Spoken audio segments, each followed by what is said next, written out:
At my 62nd birthday party, a plane circled overhead with a banner, "Happy Birthday to a useless old man who doesn't deserve happiness." My son live-streamed it and laughed, "Just wait, Dad. The best part is coming." Then his wife grabbed the microphone and told nearly 100 guests he's being manipulated by a woman who only wants his assets. The whole backyard went silent. I only held my wife's hand tighter, swallowed the humiliation, and made one quiet promise every one of them would pay. "If you made it to this moment, I am grateful for you. Tell me where you are watching from, your city, your country." That one comment connects us more than you think. One thing worth mentioning, parts of this story are fictional, shaped for educational and storytelling purposes. Names and places are coincidental, but what this story teaches you is something I genuinely hope stays with you. My name is Raymond Calloway. I turned 62 years old on a Saturday morning in early July, and I celebrated that milestone the same way I'd celebrated most mornings for the past 4 decades, alone in my garage with a cup of black coffee going cold on the workbench and a stack of folders spread out under the fluorescent light. People who knew me from the shop used to joke that I was the only mechanic in Nashville who kept his paperwork cleaner than his engine bays. They weren't wrong. 31 years of running Calloway's Auto on Harding Pike taught me one thing above everything else: a man without his documents is a man without a defense.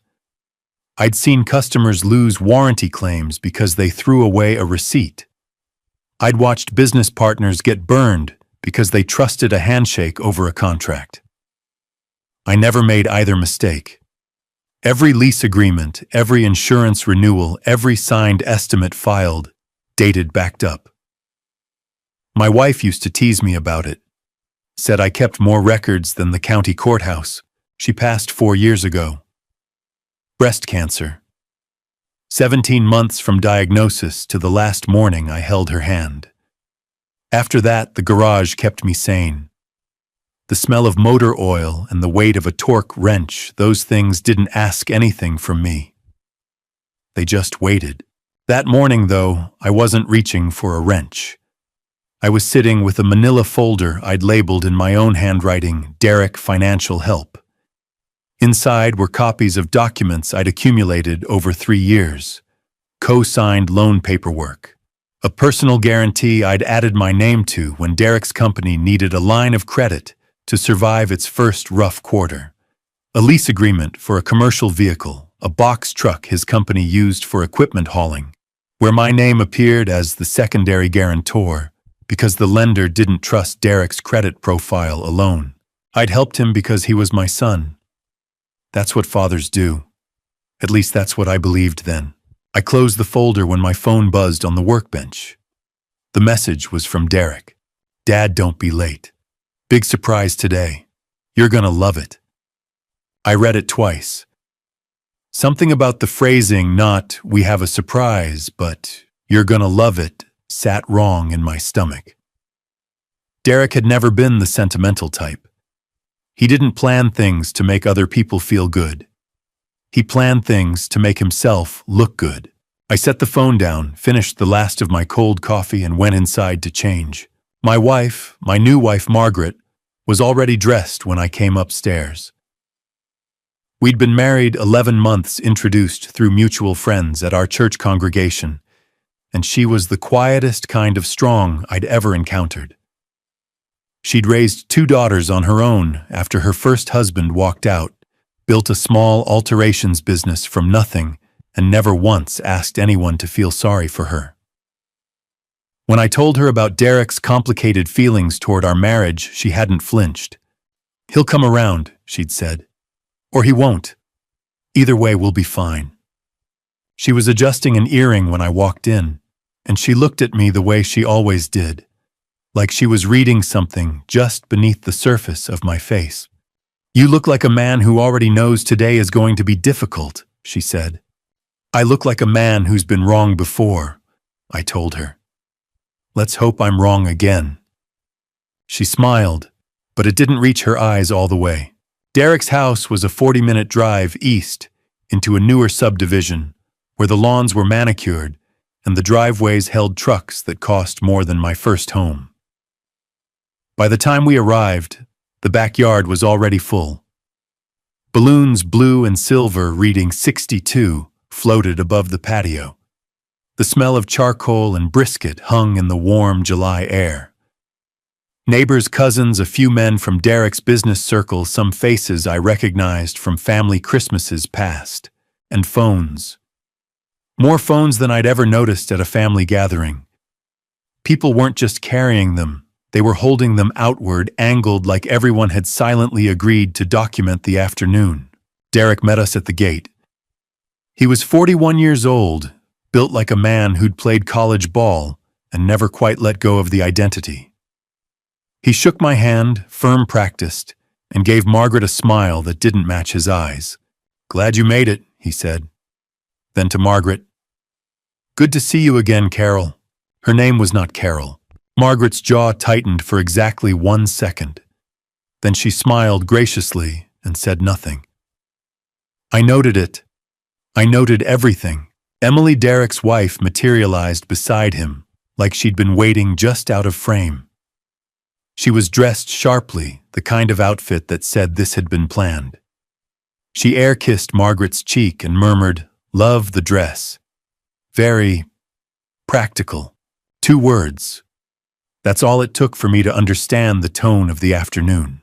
The next hour passed in the way bad things often do, slowly enough that you keep telling yourself it'll get better, quickly enough that you don't realize how deep in you are until the exits are behind you.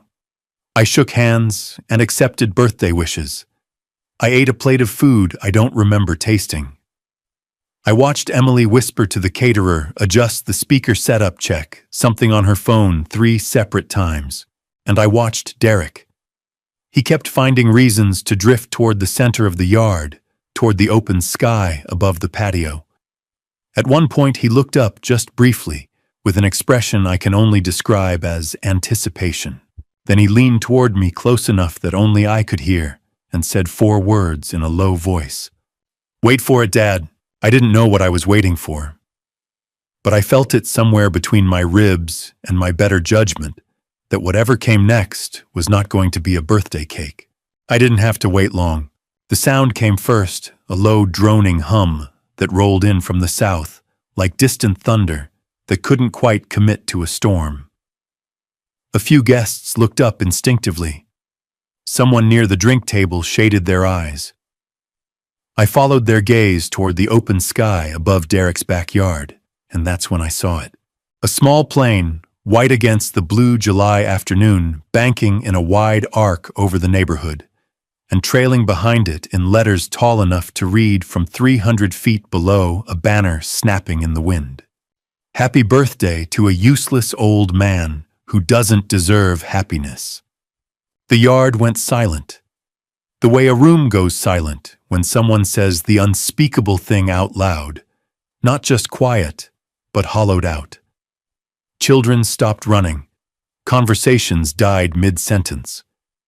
A woman near the fence actually gasped, and the sound of it carried across the whole patio like a dropped glass. I stood very still. The plane circled. The banner came around a second time lower, now the letters impossible to misread. And I heard it, Derek's laugh. Low, controlled, the kind of laugh a man makes when a plan goes exactly right. I turned toward him slowly. He was standing 10 feet away with his phone raised, the screen facing outward. Recording. Live streaming. His expression was the one I'd seen on his face since he was a teenager, the look of a man who believed he was winning. Margaret's hand found my arm. Her fingers pressed in, not out of fear, but to anchor me. I could feel her pulse against my skin, fast and tight. "Raymond," she said quietly. "Just my name. Nothing else needed." I covered her hand with mine and didn't move. The banner made a third pass before the plane finally climbed and banked away to the north. By then, the yard had divided itself without anyone saying a word.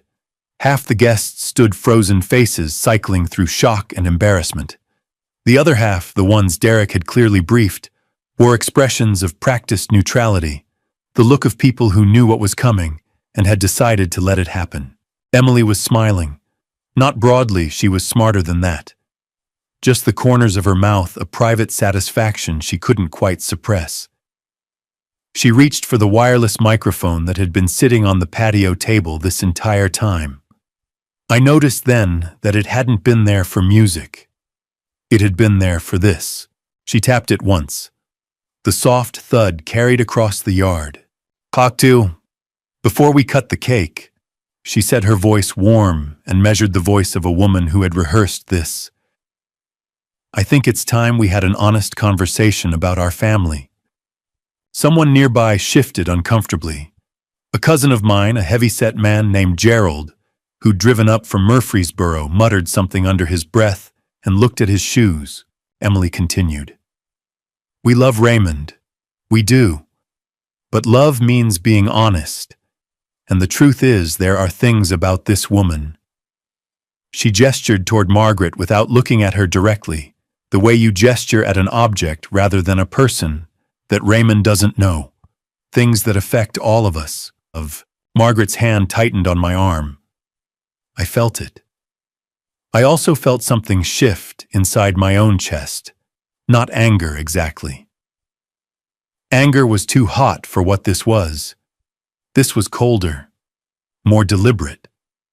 The kind of feeling you get when you finally understand something you'd been trying not to see. Derek stepped forward slightly. His voice came out smooth, concerned the performance of a dutiful son. "Dad, we're not trying to ruin your day. We just care about you. You've worked your whole life for what you have, and we don't want to see you taken advantage of." I looked at him for a long moment. Then I spoke, not loudly, not with any heat in my voice, just clearly in the tone I used when I was telling a customer their engine had a cracked block and there was no fixing it cheap. "Derek," I said, "I spent 31 years in a garage. You know what I learned? A man who hides what he's doing while he's doing it isn't protecting anyone. He's just making sure there are no witnesses." The yard was still. Even Emily's smile flickered. "I also learned," I continued, "that the louder a man talks about what he's owed, the less he understands about what he's earned." I put my hand gently on Margaret's back. She stood perfectly straight beside me, her chin level, her expression composed, in a way that cost her something. I could see it in her eyes, not humiliation, but exhaustion. The particular exhaustion of a person who has been underestimated so many times that it has stopped being a surprise and started being a weight. "We're leaving," I said. Not to Derek, not to Emily. To myself, really, as confirmation of a decision I'd already made somewhere between the second pass of that banner and the moment Emily picked up the microphone. I shook two hands on the way out, Gerald's, and an old neighbor named Bill, who grabbed my arm and said in a voice thick with something I didn't have time to name, "Ray, I'm sorry, I didn't know." "I know you didn't," I told him. The drive home took 40 minutes. Margaret and I didn't speak much. There was a kind of companionable silence between us that wasn't empty. It was full of things we were each processing privately, the way two people do when they've been through something together and need a moment before they can name it. She made tea when we got home. I went to the garage. I don't know exactly why I reached for that manila folder again. Habit, maybe. Or some instinct that the afternoon had been about more than humiliation, that there was a practical dimension underneath the performance, a reason beyond cruelty. I spread the documents across the workbench under the fluorescent light. The lease agreement for Derek's box truck, the personal guarantee, the co-signed credit line. I turned to the addendum page, the extension that had been filed 9 months ago to stretch the lease term another year. My signature was there, neat and clear, exactly where it was supposed to be. Except I didn't remember signing it. I picked up the page and held it closer to the light. The signature looked like mine. It had the right general shape, the familiar loop on the C, the flat line through the double L.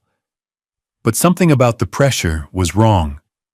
The ink sat differently on the page, too, even too consistent, like something produced rather than written, like something that had been copied from another document and placed here. My stomach dropped about 3 inches. I set the page down carefully, the way you set down something you're not sure is stable, and stood there in the quiet of my own garage with the fluorescent light humming above me, and the realization forming slowly the way a diagnosis forms, not all at once, but piece by piece, each piece worse than the one before it. This afternoon hadn't just been about embarrassing me in front of my friends and family. There was something else underneath it. Something that had been built quietly over months while I wasn't looking. And whatever it was, it had my name on it. I stood at that workbench for a long time. The fluorescent light hummed its steady, indifferent hum. The garage smelled the way it always had: motor oil and old rubber and the particular metallic cold of tools that had been handled 10,000 times. These were the smells of my working life, the smells of certainty and competence. I had never once doubted my hands in this garage, but that signature on the page made me doubt my memory. I pulled out 2 other documents from the folder, the original lease agreement from 3 years ago, and a routine service authorization I'd signed for Derek's truck last spring.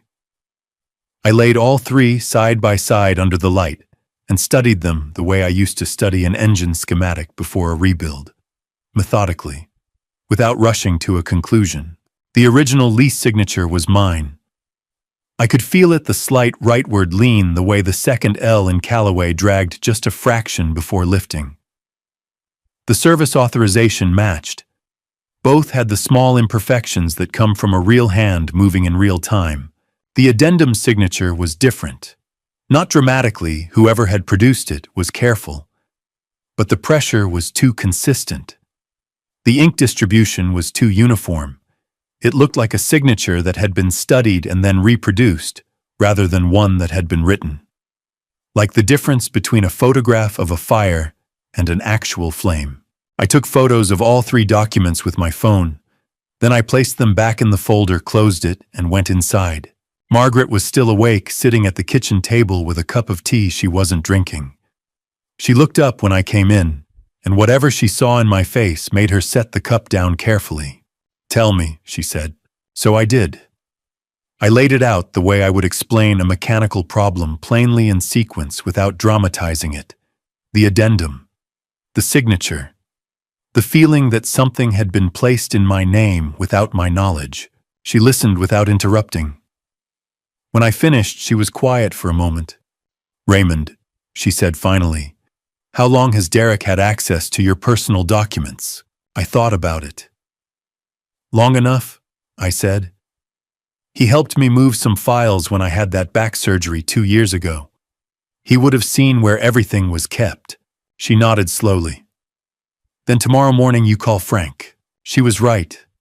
Frank DeLuca had been my closest friend for going on 26 years. We'd met at a Chamber of Commerce breakfast, back when I was trying to figure out whether to incorporate the garage, and he'd been a certified public accountant and part-time notary for most of his career before retiring. He wasn't a practicing attorney, but he understood contracts and financial documents the way I understood engines from the inside out. More importantly, he understood how people exploited paperwork, because he'd spent decades watching them try. I called him at 7:15 Sunday morning. He answered on the second ring, which told me he'd already been awake. "Ray," he said. "I heard about yesterday. Gerald called me last night. Then you know I need to talk. Merle's Diner, 8:30. I'll bring the reading glasses." Merle's was a narrow booth and counter place on Charlotte Pike that had been serving the same breakfast menu since before either of us had gray hair. Frank was already in the back booth when I arrived, a legal pad open on the table in front of him and 2 coffees already poured. He was 70 years old, broad-shouldered, with the careful eyes of a man who had spent a career noticing what other people missed. I slid the folder across the table without preamble. He put on his reading glasses and went through each document, slowly holding the addendum page up toward the window light, the same way I had held it under the fluorescent. "Tell me what you feel when you look at it," he said, without looking up. "It looks like mine," I said, "but it doesn't feel like mine. The ink is wrong." He set the page down. "You're not imagining it. The pressure distribution is too even. A real signature has micro-variations, tiny inconsistencies in how hard the pen presses at different points. This one doesn't have those." He tapped the page. "This was either traced from a scan or produced digitally and printed onto the document. Can I prove that? No, a forensic document examiner can prove it. That's a professional who analyzes handwriting and ink under laboratory conditions. It's a legitimate field used in courts across the country. What you have here is enough to justify requesting that examination." He paused. "But Ray, before we get to proving anything, we need to understand the full picture. Pull out everything that has your name connected to Derek's business." We spent the next 90 minutes going through the folder line by line. Frank made notes in his careful, compressed handwriting. By the time the coffee pot had been refilled twice, we had a working list of concerns, not accusations, just questions that needed answering. "Here's what I need you to understand," Frank said, capping his pen. "You don't go at this by calling Derek and confronting him. That gets you a scene, and scenes are editable. What you do is move quietly. No texts, no arguments, no threats. You gather, you verify. You let the paperwork speak. And Derek's company, the lease," Frank leaned forward slightly. "That's actually where this gets interesting. I want you to look at something." He pointed to a clause midway through the original lease, a standard provision I'd read at signing, but hadn't thought about since. It required that any driver operating the leased vehicle maintain current valid insurance and be listed as an authorized operator on the policy. If Derek changed, drivers added employees, let anyone operate that truck who wasn't listed on the insurance policy at the time, that's a breach of the lease terms, Frank said. It doesn't matter whether the fraud is proven yet. A breach of the insurance or authorized driver clause alone can trigger a default procedure under the contract, meaning the leasing company can act independently, meaning the leasing company has its own interests to protect. And if they find out their collateral has been operating outside the policy terms, they don't need your permission to start their own process. He folded his hands on the table. You don't have to be the hammer, Ray. You just have to put the right information in front of the right people. I sat with that for a moment. Outside, a family walked past the diner window, two kids arguing over something, parents not paying attention, ordinary Sunday morning life continuing without any awareness of what was being quietly assembled 2 feet from the glass. What's the first step? I asked. Document preservation, Frank said. Tonight you photograph every page. Back it up in 2 places, cloud, and a drive you keep off-site. Don't move anything, don't alter anything. Then Monday you call an attorney. A real one, not a retired CPA having breakfast with you. He almost smiled. I can give you a name, I nodded. I picked up the addendum page one final time, looked at that signature, careful, clean, and completely wrong, and placed it back in the folder. Frank was quiet for a moment. Then he looked at me with the expression he used when he wanted to make sure something landed. Ray.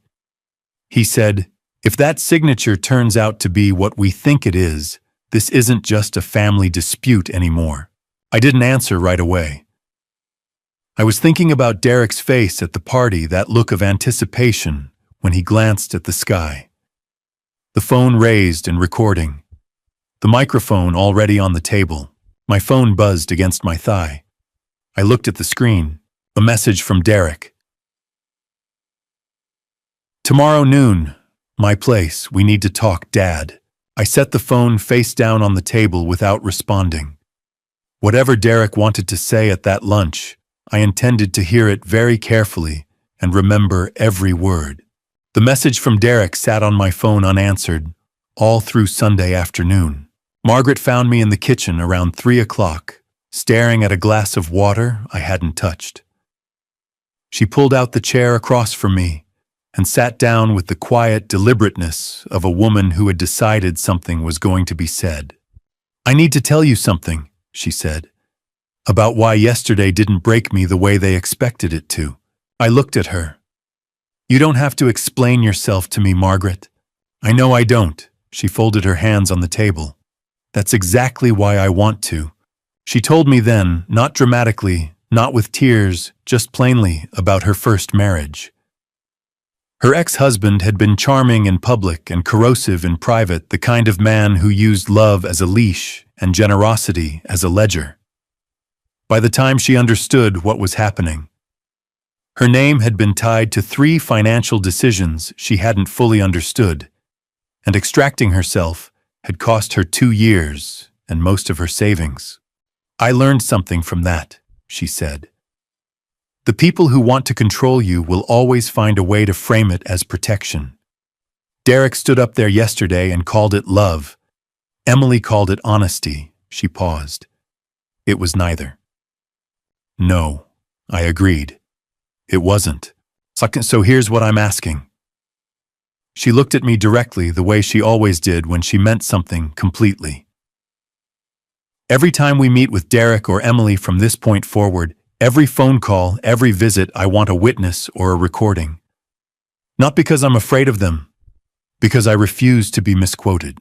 It was the most practical thing anyone had said to me in 24 hours, and it settled something in my chest that had been loose since the night before. "Agreed," I said.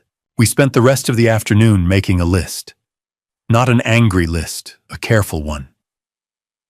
Every person at that party who might have recorded the banner, the microphone moment, the expressions on Derek's and Emily's faces when it all unfolded. Frank had been clear. Original video files carried metadata, embedded timestamp, and location data that gave them far greater legal weight than a screenshot or a re-recorded clip. We needed the source files, not copies. I made 6 calls. 4 went to voicemail, 2 picked up. The first was a woman named Donna Hartwell, a neighbor of Derek's who had attended the party, and who I learned had been quietly horrified by what she witnessed. She had recorded the banner on her phone out of sheer disbelief. "Raymond," she said, her voice carrying the particular warmth of someone who felt guilty for having been present. "I didn't know any of that was planned. I couldn't believe what I was seeing." "I know, Donna. I'm not asking you to take a side. I'm just asking if you'd be willing to share the original file." A brief silence. "Yes. I'll send it right now." The second call was to a man named Curtis Webb, an old acquaintance from my church, who had been standing near the back of the yard with his teenage son. Curtis had recorded the entire microphone segment on a newer phone with good audio quality. He transferred the file without hesitation. "That woman had no business talking about Margaret that way," he said flatly. "None." By early evening, Margaret and I had 4 video files saved to my phone and backed up to a cloud account I had created that morning using a new email address. Each file was original, unedited, with full metadata intact. We watched them together at the kitchen table side by side without commentary. The banner footage from Donna's phone was clear enough that the words were fully legible. But it was Curtis's clip that stopped us both. Emily was standing at the microphone, her voice smooth and projected entirely in control of her performance. And then, in a moment, she clearly hadn't anticipated being captured at that angle. She turned slightly toward a woman standing nearby and said quietly, but well within the microphone's range, 4 words that the audio picked up without distortion. "She's after the assets." Margaret heard it and went very still. I reached over and pressed pause. The frame froze on Emily's face, composed, deliberate, the face of someone who believed she was managing a situation rather than exposing herself. "That's defamation," I said quietly. In American law, defamation means making a false statement of fact about someone to a third party in a way that damages their reputation. Emily had just done exactly that in front of 90 people with a live microphone. That statement is false, it was made publicly, and it caused harm. That's the legal definition. Margaret was quiet for a long moment. Then she said, "I want you to send that clip to Frank tonight." Already planned on it. She stood up, moved to the sink, and stood with her back to me for a few seconds.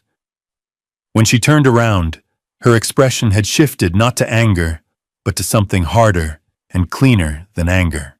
"Raymond," she said, "I didn't marry you to be a problem for your family to solve. I married you because you're a decent man who deserved someone in his corner." She held my gaze. "So let me be in your corner. All the way." I forwarded the clip to Frank with a short note. Then I backed up every file one more time to a portable drive I locked in the garage safe, the same safe where I kept my most important shop documents, the one whose combination only I knew. I was closing the safe when I heard Margaret call from the front of the house. Her voice was careful, controlled the voice she used when she didn't want to alarm me but needed me present. I walked to the front door. She was standing in the open doorway holding a plain white envelope that had been left on the porch. No stamp, no return address, just my name written in block letters on the front. Inside was a printed screenshot of Derek's live stream from the party, and below it a single typed line. "Your dad is a joke. The whole town knows it now." I stood there reading it twice. Then I looked up at Margaret. "Keep it," I said. "Bag it, don't fold it. Everything they send us is something they're giving us." She nodded and went to find a Ziploc bag. I stayed in the doorway a moment longer, looking out at the quiet Sunday street, thinking about what Frank had said, that I didn't have to be the hammer. I just had to put the right information in front of the right people. Tomorrow was Monday, and I had a lunch appointment I intended to walk into fully prepared. Frank had made the call Sunday evening while I was backing up the video files.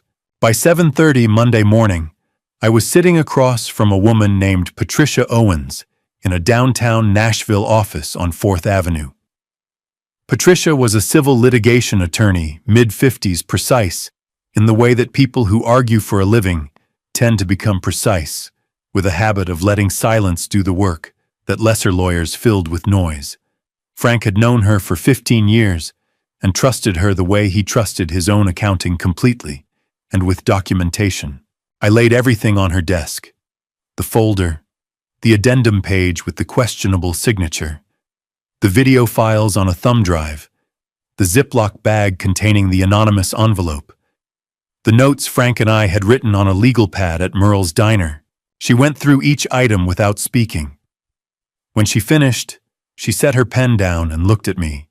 "Mr. Calloway," she said, "I want to be clear about what we can and cannot do today. What you have here is sufficient to justify 3 immediate actions. First, a preserve evidence notice to your son and his business. This is a formal legal demand requiring them to retain all documents, communications, and records related to any agreement bearing your name.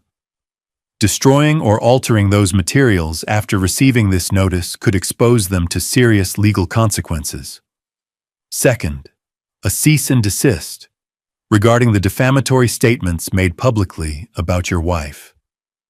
Third, a formal records request to the leasing company for every document associated with your guarantor status, the original lease, every addendum, every payment record, every insurance filing.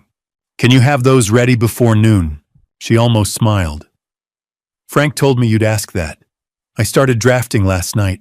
I left her office at 9:15 with copies of all 3 documents in a folder and the originals already dispatched by certified mail and email. A cease and desist, properly delivered, creates a legal record of notice, meaning if Derek or Emily continued their behavior after receiving it, that continuation became evidence of willful conduct. The preserve evidence notice meant that if they deleted anything, that deletion could be used against them. And the records request meant the leasing company was now formally on notice that the guarantor on their contract was scrutinizing every page. Patricia's last words as I left were measured and deliberate. "Mr. Calloway," she said, "if that signature is forged, they didn't just embarrass you. They committed a crime." I drove east with that sentence sitting in the passenger seat beside me. Derek's house looked different in the Monday noon light, smaller somehow, without the balloons and the crowd and the performance of Saturday afternoon. He opened the door before I knocked, which told me he'd been watching for my car. "Dad," his voice landed somewhere between relief and rehearsal. "Come in." Emily was in the kitchen, visible through the archway, moving with the deliberate busyness of someone who wanted to appear uninvolved while remaining within earshot. I noted it and said nothing. Derek poured 2 glasses of water and set them on the table. He didn't touch his. "I know Saturday was a lot," he started. "It was a choice," I said, "not an accident." He shifted in his seat. "Look, things have been tense. Emily and we've been worried. About you. About the situation." He spread his hands open on the table, the gesture of a man trying to look like he had nothing to hide. "We don't want things to get complicated, Dad. We just need you to understand where we're coming from." "Tell me where that is, Derek." He leaned forward slightly. "We need you." "Okay, the business needs stability right now, and your name on those agreements gives us that. That's all this is." I watched him for a moment. 30 years of reading customers, knowing the difference between a man who didn't understand what was wrong with his engine and a man who understood perfectly and was hoping you didn't, had given me a finely calibrated sense for the second type. "What were those papers on your desk?" I asked. Something moved behind his eyes. Fast controlled, but there. "What papers?" "The ones with the bank logo. The ones you moved to the side drawer when I sat down." From the kitchen, Emily's movements had gone still. Derek's jaw tightened. "Those are business documents. Nothing that involves you, Roxo." I said quietly, "Everything in this house that has my name on it involves me."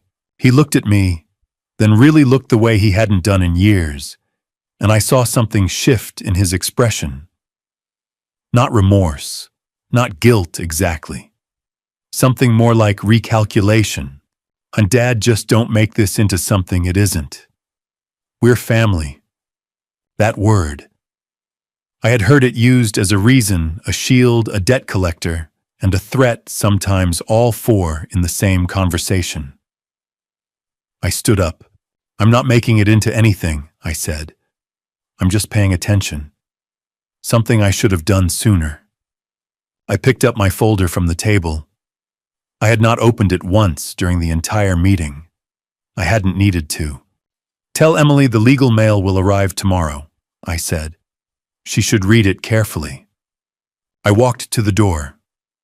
Derek followed, and for a moment he stood in the frame behind me, and I could hear the particular silence of a man who had expected a different conversation and hadn't yet decided what to do with the one he'd gotten instead.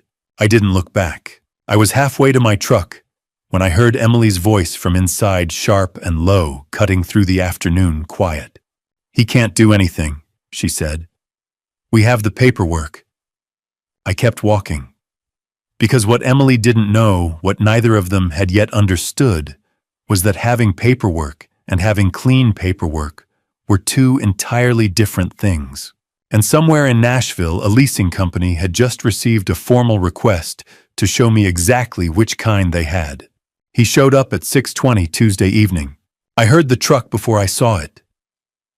That particular engine note I'd listened to 100 times when Derek used to bring it in for service back when we still had the kind of relationship where that was a normal thing. The headlights swept across the garage door as he pulled into the driveway, and I set down the carburetor I'd been cleaning and waited. He came through the side door without knocking. That told me everything about his state of mind. He still thought of this space as somewhere he had automatic entry. He looked around the garage the way people look at a place they associate with a version of themselves they no longer inhabit, then settled his gaze on me. "We need to talk," he said. "You drove 40 minutes on a Tuesday night," I said. "So talk." He pulled a stool from beside the workbench and sat down uninvited, another tell. Derek always occupied space before he asked permission. It was a habit he'd had since he was 19 years old, and he'd never once examined it. "The legal mail arrived this afternoon," he said. "Patricia Owens. Frank set that up, didn't he?" "Frank introduced us," I said. "I made the decision." Derek's jaw worked for a moment. "Dad, this is you're making this so much bigger than it needs to be. Emily and I made a mistake on Saturday. Things got out of hand. But sending cease and desist letters requesting lease records..." He shook his head. "That's not how family handles things." "Tell me how family handles things, Derek." "So by talking. By sitting down and working it out without lawyers." I picked up a shop rag and wiped down my hands slowly, the way I always did, when I needed a moment to think without showing that I needed a moment to think. The garage was quiet around us, tools on their hooks. The faint smell of motor oil, the particular stillness of a space that had absorbed 30 years of honest work. "Shoot, you hired a plane," I said. "You arranged for a banner to fly over a party you invited me to. You handed Emily a microphone and let her stand in front of 90 people and call my wife a gold digger." I set the rag down. "That's not things getting out of hand, son. That's a plan." Derek stood up from the stool. He was taller than me by 2 inches, and had always used it unconsciously, that slight physical advantage, the way certain people lean on height, the way others lean on volume. "You want to know the truth?" His voice had shifted, the rehearsed concern was gone, and what replaced it was something rawer and less careful. "Margaret walked into this family, and suddenly everything changed. You stopped returning my calls. You stopped coming to Sunday dinners. You stopped being available when we needed you. And now you're hiding behind lawyers and paperwork, like we're strangers to you. Like 62 years of being your son means nothing anymore." He paused, and I could hear him breathing short, uneven breaths, the kind that come just before a person says something they cannot take back. "We are your family, Dad, not her." "When you needed me," I said, "or when the business needed my signature, so..." The silence that followed was the loudest thing in the room. Derek's hands opened and closed at his sides. "That's not fair." "Derek." I kept my voice level. "Who paid for the banner?" He looked away toward the wall of tools, toward the window, anywhere but at me. "It doesn't matter who paid for it. It matters to me. And it'll matter to a judge if it comes to that." He turned back sharply. "Don't threaten me!" "I'm not threatening you. I'm asking a question you keep refusing to answer." I held his gaze. "Who paid for the banner?" He said nothing for a long moment. Then quietly, with the particular bitterness of a man who had come to negotiate and found the other party wasn't negotiating, "Emily handled it." "Thank you," I said. He stared at me.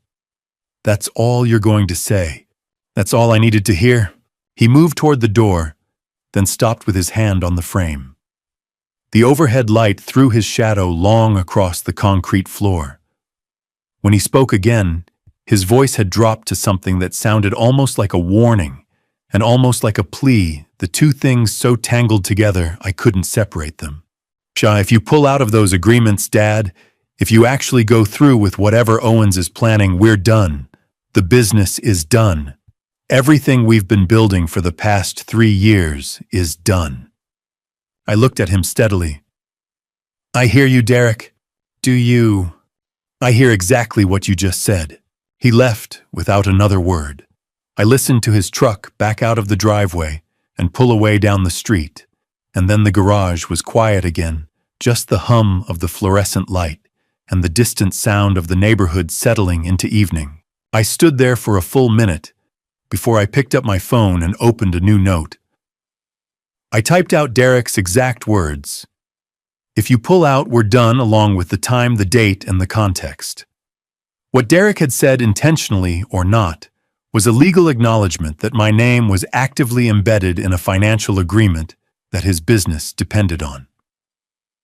That kind of statement made in a private confrontation carried weight. Patricia needed to know about it. By Wednesday morning, the phone calls had started. Not from Derek, from the periphery. An aunt in Clarksville who said she'd heard I was trying to destroy Derek's business and wanted to know if it was true.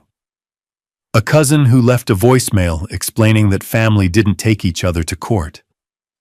A man from our old church who said he was calling as a friend and spent 4 minutes telling me why I was wrong. None of them had seen the banner. None of them had been at the party. All of them had apparently seen Emily's Facebook post. Margaret showed it to me over breakfast. Emily had written 3 paragraphs about the importance of protecting family from outside influences, about the pain of watching a parent be led astray by someone with unclear intentions, about the courage it took to speak difficult truths. She had not mentioned the plane. She had not mentioned the microphone. She had not mentioned anything that had actually happened on Saturday. What she'd written was a performance of virtue carefully constructed to reach people who hadn't been present. I read it twice.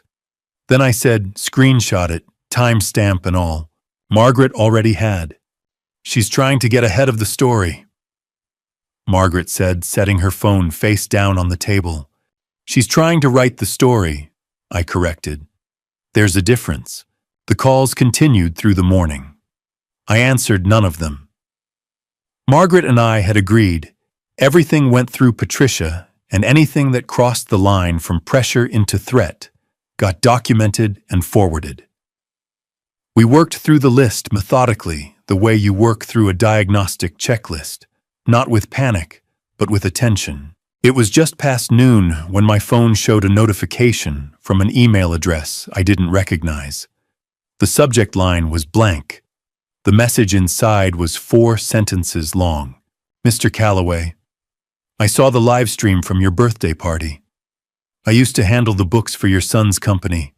I have something you need to see." I read it 3 times. Then I set the phone on the table and looked at Margaret. "Someone who worked for Derek," I said, "just reached out." She studied my face. "Do you trust it?" "I don't trust anything I haven't verified," I said.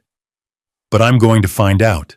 I typed a careful reply, asking for a name and a suggested meeting place, somewhere public, somewhere neutral, somewhere I could bring Frank if the conversation warranted it. Then I closed the email app and stared at the wall for a moment, thinking about Derek's words the night before. "If you pull out, we're done." He'd said it like a threat. But the more I sat with it, the more it sounded like something else entirely, like a man describing the exact dimensions of a trap he'd already built around himself. The name she gave me was Sandra Pruitt.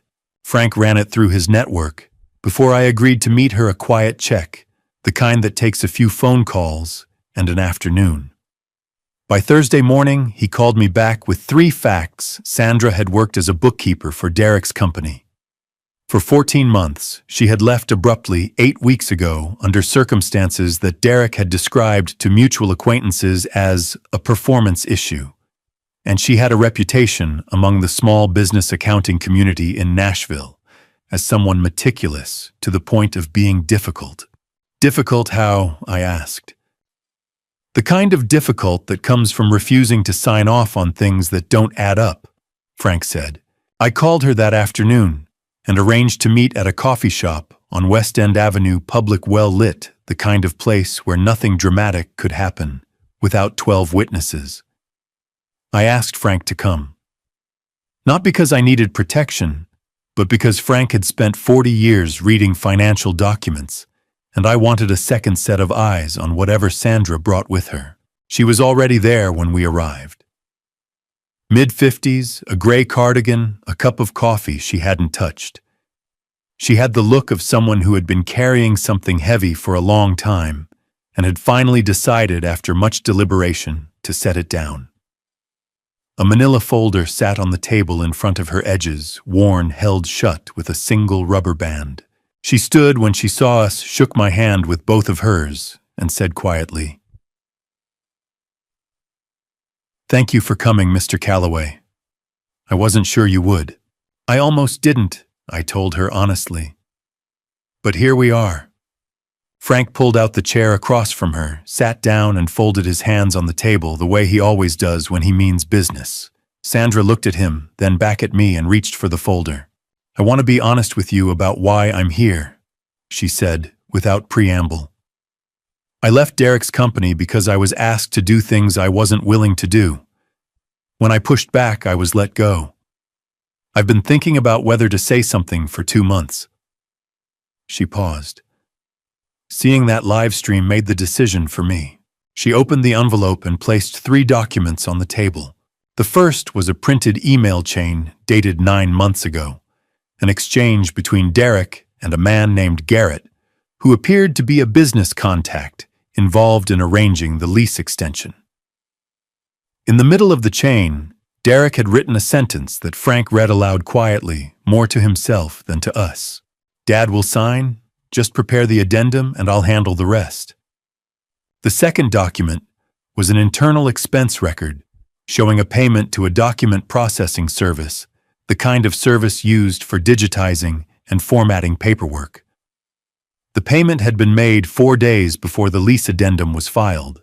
The third was a handwritten note Sandra had made for herself, at the time a record of a conversation she'd had with Derek, in which he had instructed her to process a reimbursement related to signature preparation, and not to itemize it on the standard expense report. I sat with those 3 documents for a long moment. "Sandra," I said carefully, "what you're describing, using a scanned version of someone's signature on a new legal document, without their knowledge or consent, that's not just a contract violation. In the United States, that constitutes forgery. It's a criminal offense." She nodded. "I know what it is. That's why I didn't want to process the reimbursement the way he asked. And that's why I'm here." Frank was already making notes. He looked up briefly. "Are these originals or copies?" "Copies," Sandra said. "The originals are stored securely. I also have the email chain in its digital form with full metadata intact." I looked at Frank. He gave me the small level nod that meant what I thought it meant. We left the coffee shop an hour later, with copies of everything Sandra had brought along with her contact information and her agreement to make the originals available to Patricia Owens. On the drive back, Frank said almost nothing until we were parked in my driveway. "Tere," he said, "you have what you need. Now it's about process." That afternoon, I made the call to the leasing company Pinnacle Fleet Solutions, the company that had issued the original commercial vehicle lease. I put it on speaker. Margaret sat across from me with a notepad. Frank stood by the window. The representative who answered was a man named Todd, who had the careful, slightly guarded manner of someone trained to give information without giving away too much. I identified myself as the guarantor on the account and told him I had questions about the records associated with the agreement. He pulled up the file. I asked my 3 questions slowly and in order. "First, can you confirm who is listed as the authorized signer on the lease extension filed 9 months ago?" A pause. "The extension lists you as the authorizing guarantor, Mr. Calloway." "Second, can you confirm that the insurance policy on the leased vehicle has been continuously maintained and current with all authorized drivers properly listed?" A longer pause. The sound of keyboard clicks. "I'm showing a lapse in the supplemental coverage for a period of approximately 6 weeks, ending about 4 months ago. The primary policy remained active, but the supplemental rider covering additional operators was not renewed on time." I wrote that down. Margaret underlined it twice. "Third question," I said. If it were determined that the signature on a lease extension had been obtained without the guarantor's knowledge or consent, hypothetically speaking, what would your company's process be? The pause this time was the longest. Mr. Calloway. Todd said, "We have procedures for that. Documented procedures. It would trigger an internal review of the entire agreement." "Thank you, Todd," I said. "I appreciate your time." I ended the call. The room was quiet for a moment. Then Frank set his pen down on the table with a soft, deliberate click. "The insurance lapse is a breach of the lease terms," he said. "That alone gives them grounds to act independent of the signature question. You don't have to prove the fraud to put the machine in motion. The machine has its own reasons now." I was still writing notes when my phone buzzed on the table. A text from Derek. 5 words, no punctuation, sent at exactly the moment the call had ended, as if he somehow knew.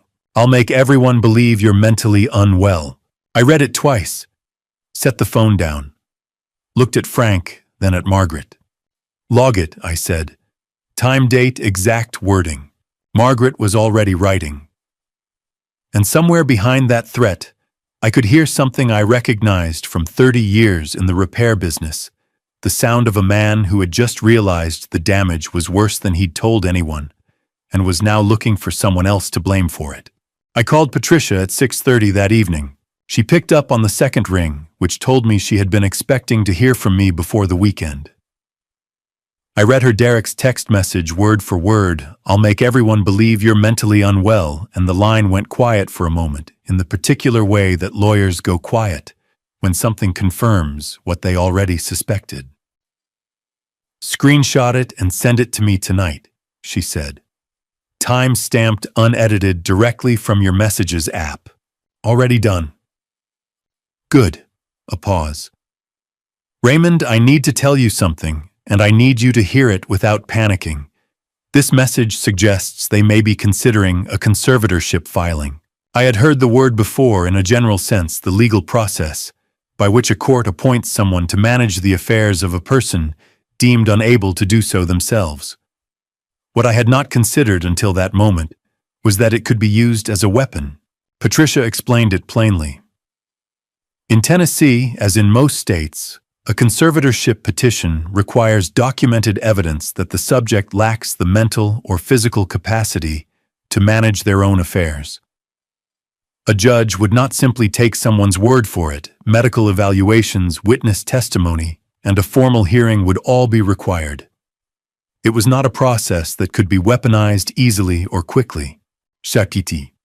But, Patricia said, the threat itself is significant. If they file even without merit, it creates a public record and a period of uncertainty that can be used to pressure you into compliance. It's a delay tactic dressed up as concern. And so how do we stop it before it starts?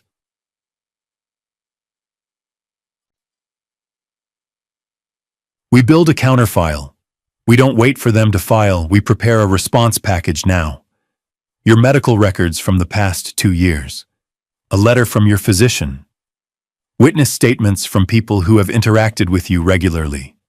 Frank Margaret neighbors, former clients. And the video evidence from the party which shows clearly that you were calm, coherent, and responding to provocation rather than initiating it. She paused again. We also document every threatening communication they send. Each one becomes evidence that this is a control strategy, not a welfare concern. I thought about Derek's face at the party, the raised phone, the practiced look of concern he'd worn at the lunch table, the way Emily had said he's after the assets into a live microphone. They've been building this for a while, I said. Probably, Patricia said, which means we need to be further ahead of them than they expect. By Friday night, Margaret and I had drafted a list of 12 people willing to provide written statements about my character, cognitive sharpness, and day-to-day functioning. Frank was first. Donna Hartwell was on the list. Curtis Webb. 3 former clients from the garage who had worked with me within the past year. 2 neighbors. A deacon from our church who had known me for 11 years. Saturday morning, I made one phone call. I called Derek. Not to argue, not to threaten. I had one sentence prepared and I delivered it in the same tone I used when I told a customer their vehicle was ready, calm, factual, final. To Derek, I said, I want you to know that I've spoken with my doctor and I've asked Frank and several friends to provide written statements about my health and judgment. I thought you should know in case it's relevant to anything you're planning. 3 seconds of silence. What's that supposed to mean? He said. It means exactly what I said. Have a good weekend. I ended the call and set the phone on the workbench. Frank had coached me on this the night before. The goal was not to provoke. It was to signal clearly and without hostility that Raymond Calloway had anticipated the move and had already begun to answer it. Sometimes the most effective thing you can say is a sentence that closes a door the other person thought was still open. Derek's response came 40 minutes later, not as a call, but as a text. You think this is a game? We have lawyers too. You'll regret making us your enemies. Emily's response came 11 minutes after that from her own number. We have documentation that proves you've been erratic and difficult for years. Try us. I photographed both messages with a separate device to preserve the metadata, then forwarded the originals to Patricia with a single line, 2 more for the file. Patricia's reply came back within minutes. This is exactly what we needed. They've just demonstrated the harassment pattern in writing. Keep your phone charged. Margaret read the exchange over my shoulder and said nothing for a moment. Then, they think threatening you is the same as winning. A lot of people make that mistake, I said. By late Saturday afternoon, the counterfile was more than 30 pages thick. Medical summary, physician's letter, 12 witness statements, the full video evidence package, the time-stamped text messages, Emily's Facebook post, the anonymous envelope from the porch, and a written timeline of every significant event since the birthday party. I was organizing the last section when an email arrived from Pinnacle Fleet Solutions. The subject line was brief and bureaucratic in the way that important things often are. Reaccount verification request, guarantor signature confirmation. The body of the email was 4 sentences. They had completed a preliminary review of the records request I had submitted through Patricia's office. They had identified discrepancies in the documentation associated with the lease extension. They were requesting that I come in person to verify my signature against their records. And they were asking me to bring photo identification and any original documents I believed to be relevant. I read the email 3 times. Then I printed it, placed it in the counterfile, and closed the folder with the particular satisfaction of a man who had spent his whole career knowing that the truth, given enough time and the right paperwork, has a way of making itself impossible to ignore. Patricia met me in the lobby of Pinnacle Fleet Solutions at 9:55 Monday morning. The office was on the 2nd floor of a commercial building off Murfreesboro Pike, the kind of place designed to feel neutral, neither welcoming nor hostile, with gray carpet and framed certificates on the walls, and a receptionist who offered water with the practiced warmth of someone who had been trained to make difficult conversations feel routine. Patricia had been here before, she told me quietly as we signed in on an unrelated matter 2 years ago. She knew the layout. She knew the tone. We were shown to a conference room where a man named Robert Vance was already seated. Vance was the regional account manager for commercial leasing, mid-50s, heavyset, with the particular brand of careful professionalism that comes from spending a career managing other people's financial problems. He shook my hand, shook Patricia's, and gestured to the chairs across from him without unnecessary ceremony. Mr. Calloway, he said, opening a folder on the table. Thank you for coming in. As I mentioned in my email, we've conducted a preliminary review of the records associated with your guarantor account, and we've identified some items we need your help clarifying. Of course, I said.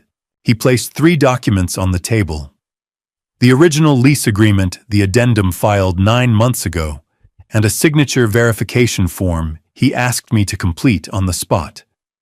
I signed it in full view of both Vance and Patricia, using my normal signature with its natural variations and imperfections. Vance placed my fresh signature beside the addendum signature and studied both without speaking for a moment. "Mr. Calloway," he said carefully, "I want to be transparent with you. There are characteristics in the addendum signature that are inconsistent with your signature on the original agreement and with what you've just provided. Our compliance team flagged this during the preliminary review." "What kind of inconsistencies?" Patricia asked. "Pressure distribution, ink flow, the angle of certain letter forms." He closed the folder. "I'm not a forensic examiner, and I won't characterize what I'm seeing beyond saying that it warrants further analysis. What I can tell you is that this triggers our internal audit protocol, a formal review of every document in the account file, including payment records, insurance filings, and all communications associated with the account." I nodded slowly. "And what does that process look like?" "It means we bring in our compliance team. We may engage an outside forensic document examiner. We notify our legal department." He paused. "And depending on what the audit finds, we notify the relevant lender and insurer, because they have interests in this account as well." Patricia leaned forward slightly. "Mr. Vance, just so we're clear, this audit proceeds regardless of what Mr. Calloway does or doesn't do from this point forward." "Correct," Vance said. "Once the protocol is triggered, it runs independently. That's by design. It protects the company, and frankly, it protects the guarantor as well." He then asked me one final question, in the measured tone of a man who already suspected the answer. "Mr. Calloway, do you have any reason to believe that someone with access to your personal documents may have submitted this addendum without your authorization?" I looked at him steadily. "Yes," I said, "I do." He wrote something in the margin of his notepad, capped his pen, and stood to shake my hand again. "We'll be in touch through your attorney's office." The drive home took 20 minutes. Patricia and I didn't speak much. She was already on her phone making notes, sending emails. When she dropped me at my car, she said two things. "They'll find what Sandra gave us and more. Their audit will go deeper than we could go on our own." She paused at the wheel. "And Raymond, whoever had access to your email account, your documents, your digital life, you need to close every door today, not tomorrow, today." I spent the next 2 hours doing exactly that. I changed every password, email, bank accounts, the cloud storage where I kept scanned documents, the account I used for the garage's old business records. I enabled two-factor authentication on everything that offered it, which meant any future login attempt would require a code sent to my phone, a phone only I controlled. I called my bank directly and placed a verbal flag on the account requesting that any changes to authorized users or contact information require in-person verification with photo identification. Then I pulled my credit report. In the United States, every consumer has the right to access their credit report from each of the 3 major bureaus, Equifax, Experian, and TransUnion, and to review every inquiry account and reported activity. I had not checked mine in over a year. It was a gap I was not proud of. I found it on the 3rd page of the Experian report. A hard inquiry, the kind generated when someone applies for new credit in your name, dated 11 weeks ago. The name of the requesting institution was a commercial lending company I had never heard of and had certainly never contacted. 11 weeks ago. Around the same time the lease addendum had been filed. I set the report on the workbench and stared at it for a long moment. A hard inquiry meant that someone using my personal information had applied for credit in my name without my knowledge or consent. In the United States, that was identity fraud, a federal offense separate from and in addition to the forgery question. I photographed the page and texted it to Patricia with 3 words, "Found another one." Her reply came back in under a minute. "Call me when you're ready." This just got significantly more serious. I was still holding the phone when Margaret appeared in the garage doorway. She had a look on her face that I had learned in 11 months of marriage meant she had found something she hadn't been looking for. "Raymond," she said quietly, "you need to come see this." Margaret was standing at the kitchen table with her laptop open when I walked in from the garage. She didn't say anything at first. She just turned the screen toward me. It was a video shot on a phone, slightly shaky, in the way that candid recordings always are from an angle I didn't immediately recognize. Then I placed it the far left corner of Derek's backyard, near the gate where the older guests had clustered during the party. Someone had been standing there with their phone held low, almost hip level, which was why the footage had a different quality than the clips Donna and Curtis had provided. It caught the scene from below and to the side the way a security camera might, without the self-consciousness of someone who knew they were recording. "Who sent this?" I asked. "Helen Marsh," Margaret said. "She's in my Tuesday Bible study. She called me this afternoon." Margaret paused. "She said Emily came to the Wednesday evening service and told 3 women that you had been behaving erratically for months, that you'd been making poor financial decisions, that she and Derek were worried about your mental state." Margaret's voice stayed even, but I could hear the effort it cost her. "Helen said she didn't believe a word of it. She went home and found the video on her phone from Saturday and called me within the hour." I pulled out a chair and sat down. Helen Marsh, a woman I knew by face and by name, a quiet, observant presence in the congregation, who had been attending the same church for 30 years, had been standing near the gate at the birthday party with her phone in her hand. Not recording intentionally, she had told Margaret. She'd been trying to show a photo to a friend when the banner appeared, and her phone had automatically captured the next several minutes of video without her realizing it. Sometimes the most important footage is the kind nobody planned to take. I called Patricia and put her on speaker while Margaret set up the laptop on the kitchen counter so we could watch the clip together.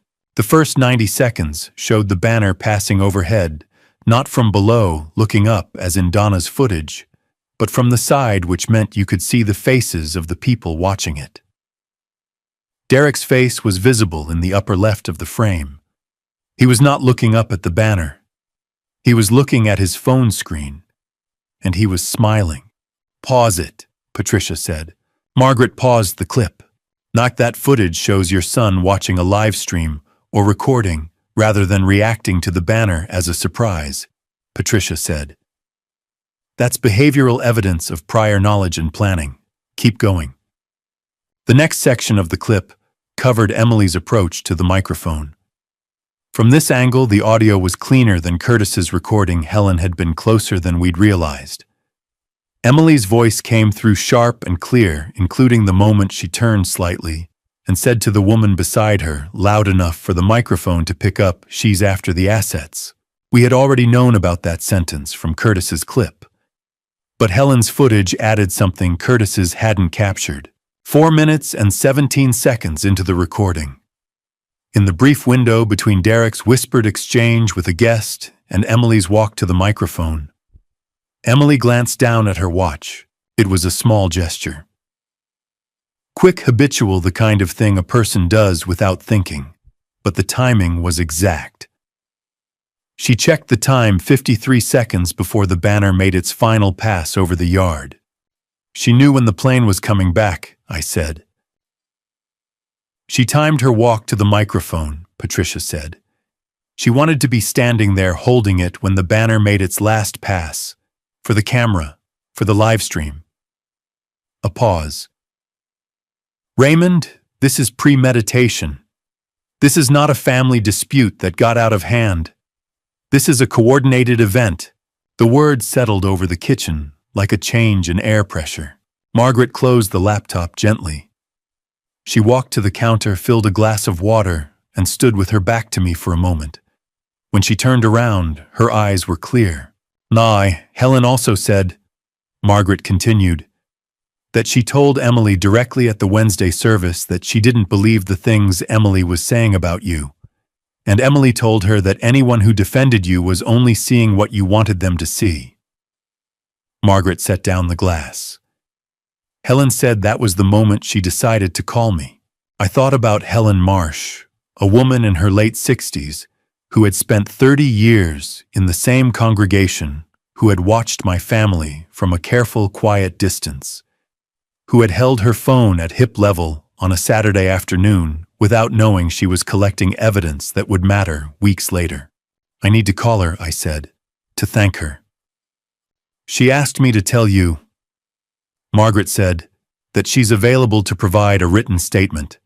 She already spoke with her own pastor about it. I forwarded Helen's clip to Patricia, along with a note about the timestamp observation, the watch check, the 53 seconds, the deliberate walk to the microphone. Patricia's response was immediate. This addresses the guardianship threat directly. Between the credit report inquiry, the signature discrepancy, the audio evidence, and now this, they cannot credibly claim you are the unstable party in this situation. I'll have a formal response package ready by Thursday. I set the phone down and looked at the closed laptop on the counter. 4 video files, each one captured by someone who had simply been present and paying attention. 4 ordinary people with phones who had, without coordination or instruction, documented a performance that its architects had assumed would be remembered only as they intended it.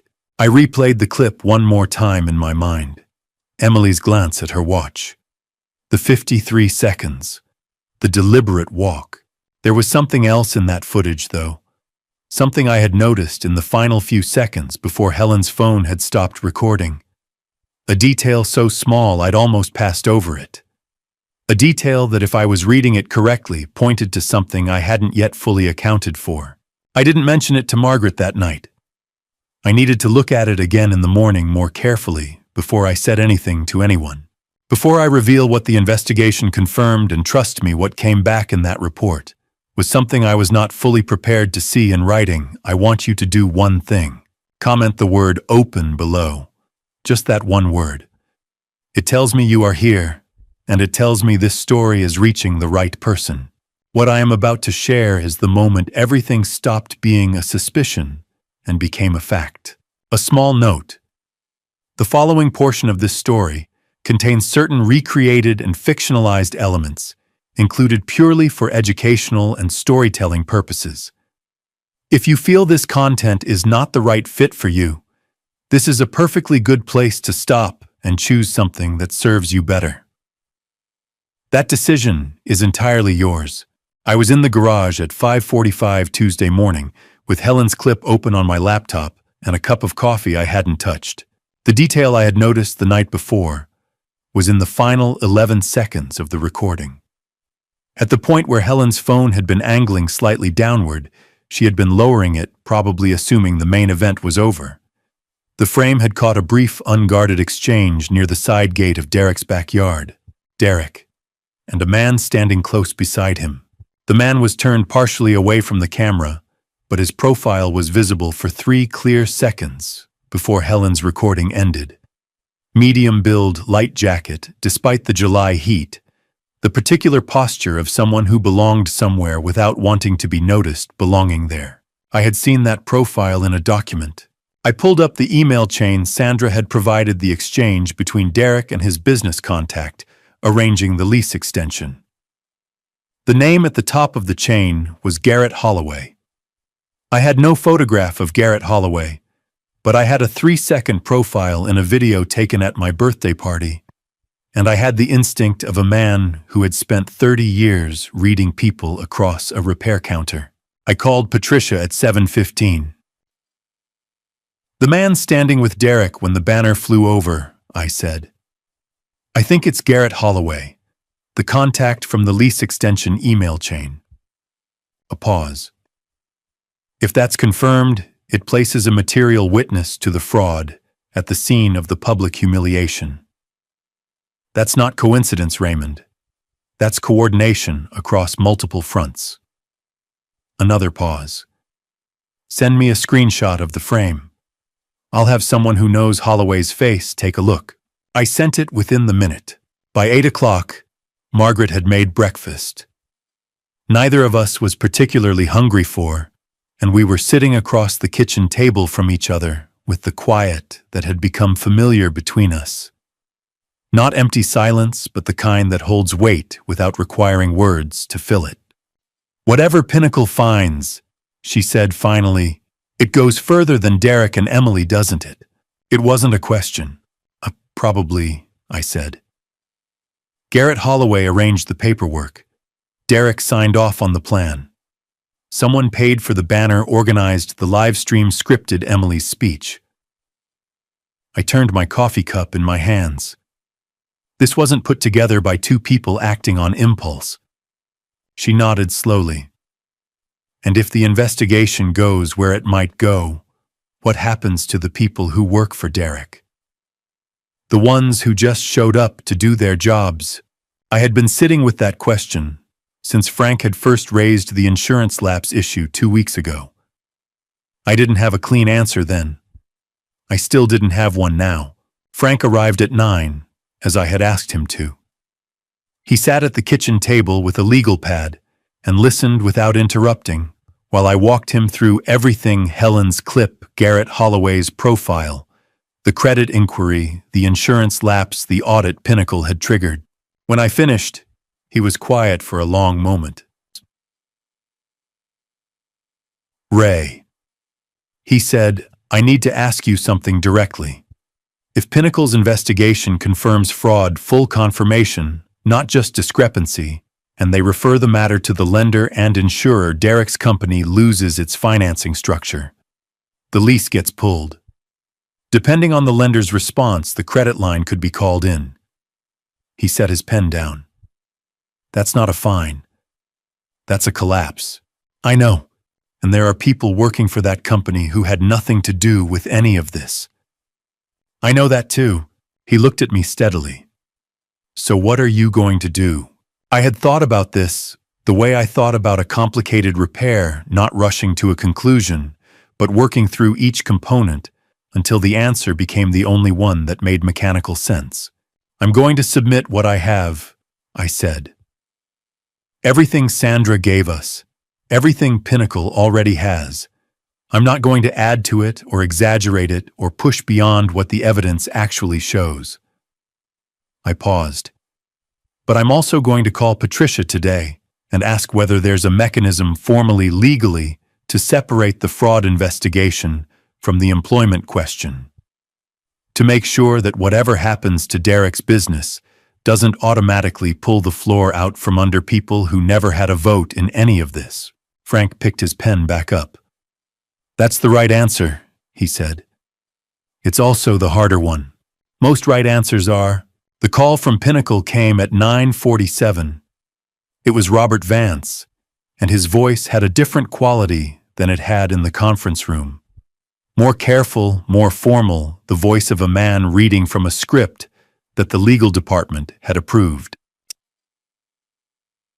"Mr. Calloway," he said, "I want to inform you that our compliance team has completed its preliminary findings. We have identified indicators of misrepresentation in the documentation associated with your guarantor account. Specifically, the signature on the lease extension addendum does not meet our verification standards, and the insurance lapse we identified represents a material breach of the lease terms." I had my notepad open. I wrote down every word. "Based on these findings," Vance continued, "we are initiating a formal investigation under our fraud and misrepresentation protocol. As required by our agreement with the lender and insurer on this account, we will be notifying both parties of our findings and the initiation of this process. They will conduct their own reviews independently." "I understand," I said. "We will also be in contact with our legal department regarding next steps. Mr. Calloway, do you authorize us to proceed with the formal investigation?" I looked at Margaret across the table. She gave me the small, steady nod that meant she had already made peace with whatever came next and was waiting for me to catch up. "Yes," I said. "You have my authorization." Vance thanked me and ended the call. The kitchen was very quiet. Frank set his pen down again. "The lender and insurer will run their own reviews," he said. That process moves on its own timeline now. You didn't start it. You just stopped standing in front of it. I nodded. I was thinking about something Patricia had said early on, that I didn't have to be the hammer. I just had to put the right information in front of the right people. 3 weeks ago, a plane had circled over a birthday party in Nashville with my humiliation written across the sky. The people who had arranged it had believed I think that shame was a tool that only worked in one direction. What Pinnacle didn't tell me, what I wouldn't learn until the following morning, was that the lender had already been watching Derek's account for reasons that had nothing to do with me. Patricia called at 7:10 Wednesday morning while I was still in the garage. "I heard back from the lender last night," she said without preamble. Meridian Commercial Credit, the institution that backed Derek's business loan. They reached out to my office after Pinnacle notified them. A pause. "Raymond, they've been conducting their own internal review of Derek's account for the past 6 weeks. Before you ever filed your records request. Before Pinnacle triggered its audit." I set down the wrench I'd been holding. "For what reason?" "Covenant violations," Patricia said. "When a business takes out a commercial loan, the agreement typically includes covenants, conditions the borrower must maintain throughout the life of the loan. Things like minimum revenue thresholds, timely financial reporting, maintaining adequate insurance coverage. Derek's company had missed 2 quarterly reporting deadlines and failed to maintain the required minimum cash reserve." She paused again. "Meridian flagged it internally 6 weeks ago. They hadn't acted yet because they were still gathering documentation. Pinnacle's notification accelerated their timeline." I stood very still in the middle of my garage, processing what she was telling me. The lender had been building a case of their own, a separate case rooted in Derek's own financial mismanagement, before I had filed a single document. Whatever was coming had not been caused by me. It had been set in motion by choices Derek had made long before his father became a problem he needed to manage. "Patricia," I said, "does Derek know Meridian has been watching him? Based on the missed reporting deadlines, he probably suspects something. Whether he knows the extent of it..." She let the sentence finish itself. I thanked her and ended the call. I stood in the garage for a few minutes after that, thinking about a principle I had applied 1,000 times in 30 years of repair work. The engine that fails dramatically almost always gave quiet warning signs for months before the breakdown. The customers who brought in cars with catastrophic failures were rarely people who had ignored one warning. They were people who had ignored 6. Derek's business had been failing quietly for a long time.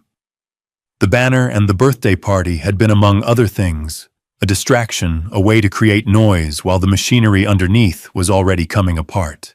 I was in the parking lot of the Kroger on Old Hickory Boulevard Wednesday afternoon when I heard his voice. "Dad." I turned. Derek was walking toward me from 2 rows over, hands in his pockets, moving with the deliberate casualness of a man who had planned this encounter and was trying to make it look accidental. He knew my Wednesday grocery routine. He had known it since he was a teenager. "On Derek," I said. He stopped a few feet away. The parking lot was busy enough that we were surrounded by ordinary Wednesday afternoon life carts, rolling engines, starting a woman arguing gently with a child over cereal. Nobody was paying attention to us. "I need to talk to you," he said. "Not through lawyers, just us." "Talk," I said. He looked older than he had at the birthday party. The confidence that had been so carefully constructed 3 weeks ago had worn through in places, showing something rawer underneath. His eyes moved to my face, and then away the way they always did when he was working up to something he didn't want to say. "Pinnacle called us," he said. "And Meridian." He said both names like they were physical objects he was setting down between us. "Dad, this is, you have to understand what you've started. If they pull the financing, the company doesn't survive. We have 14 people on payroll, vendors we owe money to, clients who are counting on us. His voice had shifted into something that sounded almost genuine, the way bad performances sometimes accidentally hit a true note. I know Saturday was wrong. I know it. But this, I said quietly. Who paid for the banner? His jaw tightened. The almost genuine quality vanished. That's not the point. It's the only point I have left. Every other question has already been answered. I held his gaze. Who paid for it? He looked away toward the middle distance of the parking lot. A long silence. Emily handled the logistics, he said finally. But it was both of us. It was both of us, okay? He turned back. Emily thought that if we did something public, something that made you stop and see what was happening with Margaret, I don't know. Come back, listen. Come back, I repeated. To the family, to us. We needed you to... He stopped. Something crossed his face that I hadn't seen there in a long time. Not calculation. Something closer to grief, poorly managed. Emily said it would fix you, he said quietly. That's what she said. That if we embarrassed you enough in front of people you cared about, you'd come back to where you belonged.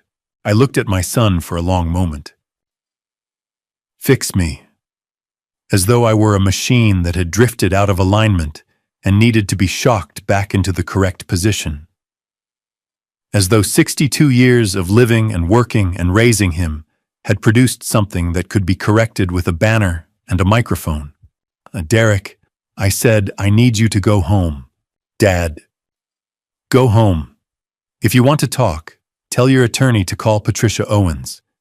That's the only conversation I'm able to have right now. He stood there for another few seconds. Then he turned and walked back the way he had come, hands back in his pockets, shoulders carrying the particular weight of a man who had come to negotiate, and found that the terms he was offering were not being accepted. I finished my grocery shopping. I drove home. I called Patricia from the driveway and told her what Derek had said, every word in order, including Emily said it would fix you. That's an admission, she said immediately. He just confirmed the banner was intentional and purposeful. Get a written account of that conversation to me today, time, location, exact phrasing. The following afternoon, Patricia filed the 30-day demand letter through certified mail and electronic delivery. The letter required Derek and his associated business entities to provide full documentation of every agreement, financial instrument, and communication bearing my name within 30 days. It also formally demanded cessation of any unauthorized use of my personal information, credit profile, or signature. A 30-day demand letter under Tennessee civil law creates a binding legal record of notice, meaning that any failure to comply within the deadline is not an oversight, but a documented choice with consequences attached. That evening, Emily posted on Facebook, "Some people would rather destroy a family business than forgive. Prayers for those who choose bitterness over love." I read it once. Then I forwarded the screenshot to Patricia with a note for the file. She replied within minutes, "The countdown has started. Let's see what 30 days looks like." I had started keeping a calendar on the workbench. Not a digital one. A paper calendar, the kind with large squares for each day, tacked to the pegboard between the socket wrench set and the oil-stained copy of a Chilton manual I'd had since 1987. Every morning, I marked the day with a single line. It was a habit I had developed during a long contract dispute with a parts supplier 12 years ago, when my attorney had told me that in legal matters, time was not abstract. It was evidence. Every day that passed without action from the other party was a day that worked in my favor. Day 18 of the 30-day deadline arrived on a Thursday morning that felt no different from any other, except that my phone showed 2 new notifications before I had finished my first cup of coffee. The first was an automated alert from Meridian Commercial Credit, forwarded through Patricia's office, as all financial communications related to Derek's account now were. It confirmed that a scheduled quarterly payment on Derek's business loan had not been received by the due date. Under the terms of the loan agreement, this constituted a payment default. Meridian had issued a formal notice to Derek's company and had begun the internal review process that would determine next steps. I read the notification twice and set the phone face down on the workbench. Payment default. In plain terms, Derek's company had missed a loan payment it was obligated to make. This was separate from the fraud investigation, separate from the lease dispute. It was a failure of basic financial obligation that existed entirely independent of anything I had done or not done. The machinery was grinding on its own now. The second notification was from Pinnacle.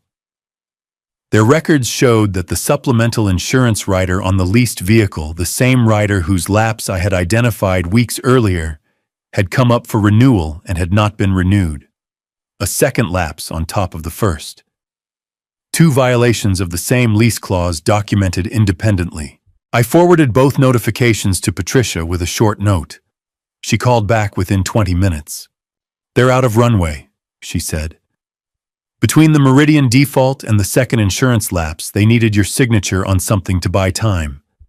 That's why Derek came to the parking lot. That's why he said what he said." "How much time do they have?" "Not at this rate." A pause. "Less than they think." I spent the rest of Thursday morning the way I had spent most mornings for the past 3 weeks, methodically, without rushing, working through the list of things that needed doing. I called Frank.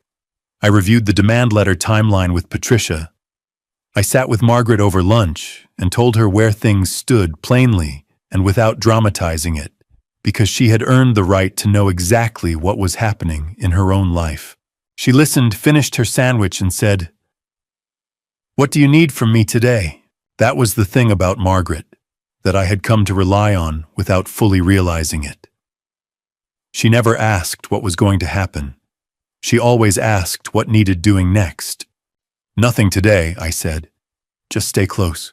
Emily arrived on Friday afternoon, day 20, without calling ahead. I saw her car from the kitchen window, a silver sedan, pulling slowly into the driveway, as though she was uncertain about the approach.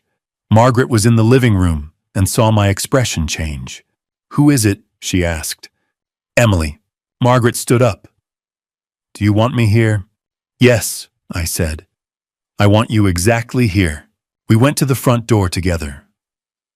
Emily was already on the porch by the time I opened it, dressed more quietly than I had seen her in years. No sharp blazer, no statement jewelry, just a plain blouse, and the particular expression of a woman who had decided that softness was her best available strategy. "Raymond," she said. Her voice was warm in the careful way that rehearsed warmth always is, close to the real thing, but slightly too consistent. I was hoping we could talk, just informally, without the legal back and forth. I held the door but didn't move aside. "What do you want to talk about, Emily?" "I want to talk about fixing this." She glanced at Margaret briefly, then back to me. "I know things got out of hand.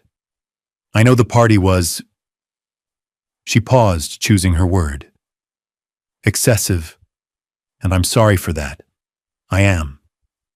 But Raymond, if Pinnacle and Meridian both move forward, Derek's business doesn't survive.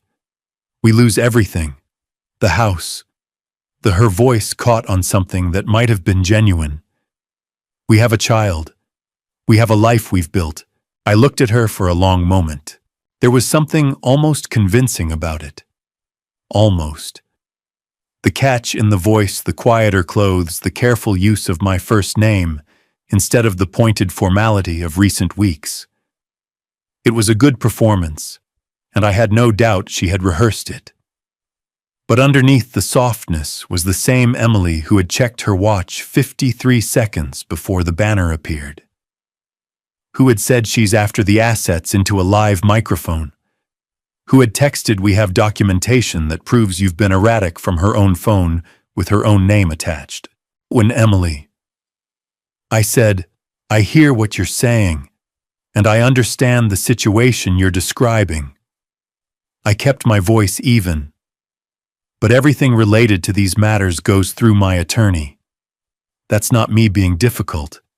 That's the only way this conversation can happen right now. Something shifted behind her eyes. The softness thinned at the edges. Chaktika. We already have a paper you signed, she said. Her voice had dropped slightly, not a threat exactly, but the ghost of one. Derek just needs one more signature to get through this quarter. One signature, Raymond. That's all. The words landed in the air between us with more weight than she had intended. Margaret, standing just behind my left shoulder, said nothing, but I felt her go very still. Emily, I said quietly, I need you to leave now. She left. I closed the door. Margaret and I stood in the hallway for a moment without speaking. Then I picked up my phone and called Patricia. She just told me they have a document with my signature, I said, and that they need one more. Patricia's response was immediate and sharp. Which document did she specify? No. It doesn't matter which one. What matters is that she just confirmed directly to you with your wife as a witness that they are currently in possession of a document bearing your name and that they want additional authorization from you. That is an inadvertent admission of unauthorized use. A brief pause. Raymond, your wife heard this, She was standing 2 feet away. So good. I need written statements from both of you tonight. Time, location, exact words. Another pause, and then a sound I had not heard from Patricia before, something close to quiet satisfaction. They just handed us exactly what we needed. I set the phone down, checked my email. A new message from Pinnacle Fleet Solutions, sent 12 minutes ago, subject line, stark and unambiguous. Payment default confirmed, account review escalated. The countdown was no longer abstract. It was a number, and the number was 10. The extension request arrived on day 27 through proper channels, attorney to attorney, formatted correctly using the right language. That was the first sign that Derek had finally hired someone competent. Patricia forwarded it to me Wednesday morning with a single line of her own appended at the bottom. Read carefully. The ask is reasonable. The conditions are not. I read it at the kitchen table while Margaret poured coffee. The letter, written by a Nashville attorney named Warren Dodd, requested a 15-day extension of the demand letter deadline on the grounds that Derek's company needed additional time to compile the requested financial documentation. It cited business complexity, the volume of records involved, and the ongoing Pinnacle review as factors outside Derek's immediate control. On the surface, it sounded like a measured professional response. But Patricia's instinct was right. The conditions were not. Warren Dodd's letter contained no acknowledgement of the signature discrepancy, no reference to the insurance lapses, no mention of the unauthorized credit inquiry, no offer to provide the financial disclosure. Patricia had specifically requested a full accounting of every document, agreement, and financial instrument bearing my name. The extension request asked for more time without offering anything in return except the promise of future cooperation, which was not a condition but a suggestion. I called Patricia at 8:30. They want the runway, I said, without the landing requirements. Exactly, she said. I'll respond today. I'll offer the extension on 2 conditions: full financial disclosure within the extended period, and written confirmation that no further documents bearing your name will be submitted or utilized without your explicit written consent going forward. A pause. My expectation is that they'll reject both conditions, and if they do, then we have a documented record showing that they were offered a reasonable path and chose not to take it. That matters. By Thursday afternoon, Warren Dodd's reply had arrived. It declined both conditions. The disclosure requirement was described as overly broad and burdensome. The consent provision was characterized as an unreasonable restriction on normal business operations. Normal business operations. I read that phrase 3 times. Patricia called within minutes of forwarding it to me. They just told a court on paper that using your name without your explicit consent is normal, she said. Warren Dodd is competent, but his client isn't giving him anything to work with. The meeting on day 28 was Derek's idea. He asked Warren Dodd to request it, which told me he had reached the stage of desperation where he believed he could accomplish in person what the paperwork had failed to accomplish on paper. Patricia agreed to the meeting on the condition that it take place at her office, that Frank be present as a neutral witness, and that nothing discussed would constitute a waiver of any existing legal position. Derek arrived at 6 o'clock Thursday evening without Emily, which surprised me. He sat across the conference table from me with Warren Dodd beside him, a trim, careful man in his 50s, who spent the first 5 minutes establishing ground rules with the quiet efficiency of someone trying to prevent a fire he could already smell. Frank sat to my left. Patricia sat at the head of the table. Derek looked at me for a long moment before he spoke.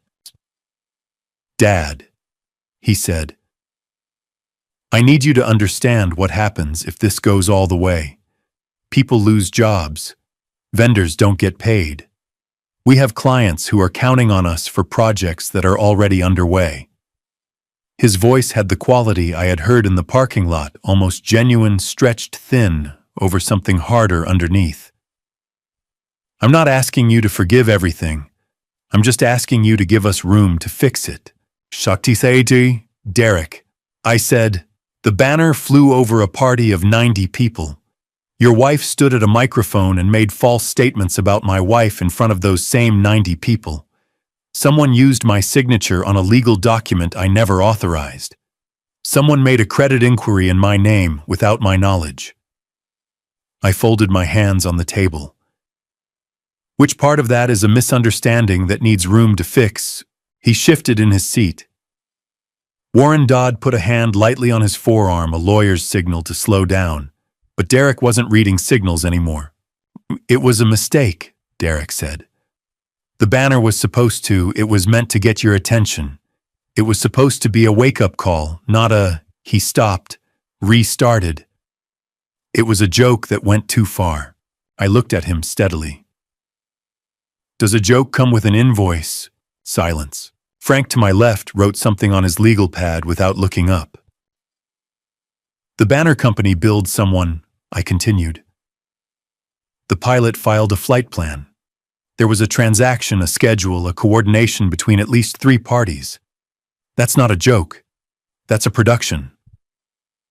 I kept my voice level without heat. "And the lease addendum, and the credit inquiry. Were those jokes too?" Derek's jaw tightened. Warren Dodd leaned toward him and said something quiet that I couldn't hear. Derek shook his head slightly. Then he looked at me across the table and the last of the performance fell away entirely. "I'll tell everyone you're senile," he said. Low flat, the voice of a man who had run out of other options and was reaching for the one he'd been holding in reserve. "I'll make sure every person in this city who matters knows that you're not capable of making sound decisions. That Margaret manipulated a confused old man into cutting off his own family." The room went very still. Patricia's pen stopped moving. Frank looked up from his legal pad for the first time since the meeting had begun. Warren Dodd closed his eyes briefly, the expression of a man who had just watched his client hand the opposing counsel exactly what she needed. "Mr. Calloway," Patricia said, addressing Derek by his last name for the first time. "You've just made a threatening statement in this office in front of 2 attorneys and an independent witness." Her voice was entirely calm. "I want to be certain you understand that what you said has been heard and will be documented." Derek stood up. Warren Dodd stood with him, already gathering his papers with the practiced speed of a man who knew when a meeting was over. "We're done here," Derek said. "Yes," Patricia said pleasantly. "I believe you are." They left. The conference room held its silence for a moment after the door closed. Then Frank set his pen down and looked at me. "He just handed you the harassment case on a plate," he said. "I know." My phone buzzed on the table. A message from Pinnacle Fleet Solutions sent while we had been sitting in that room. Recovery team scheduled. Asset retrieval to proceed per default protocol. I read it once. Then I looked at the calendar on Patricia's wall. 2 days left on the demand letter deadline. And somewhere across Nashville, a truck with my name on its paperwork was about to have a very different kind of visitor. Patricia called at 7 Friday morning, day 29, and asked me to come in. I was already dressed. Margaret was standing at the kitchen counter with her coffee, watching me the way she had learned to watch me over the past 5 weeks. Not with worry exactly, but with the particular attention of someone who understood that the things happening around us were moving toward a point, and that the point was close. Today, she asked. Today, I said. The anti-guardianship response package had been building for 3 weeks. By the time I sat down across from Patricia that Friday morning, it was 47 pages thick and organized with the precision of a document I hoped would never need to be used, but had been built as though it certainly would. Patricia walked me through each section. The first was a letter from my primary care physician, Dr. Ellen Marsh. No relation to Helen, confirming that I had been seen twice in the past year, that my cognitive function showed no signs of impairment, and that I was fully capable of managing my own personal and financial affairs. The second section contained 12 witness statements, each one signed and dated from people who had interacted with me regularly over the past 18 months. The third was the complete video evidence package, Helen's clip, Curtis's audio, Donna's footage, all with metadata intact, all demonstrating that I had been calm, coherent, and responding appropriately to deliberate provocation. The fourth section was a chronological record of every threatening communication Derek and Emily had sent, with timestamps and context, establishing a pattern of harassment designed to undermine my credibility rather than express genuine concern for my welfare. If they file, Patricia said, this package goes to the court within 48 hours.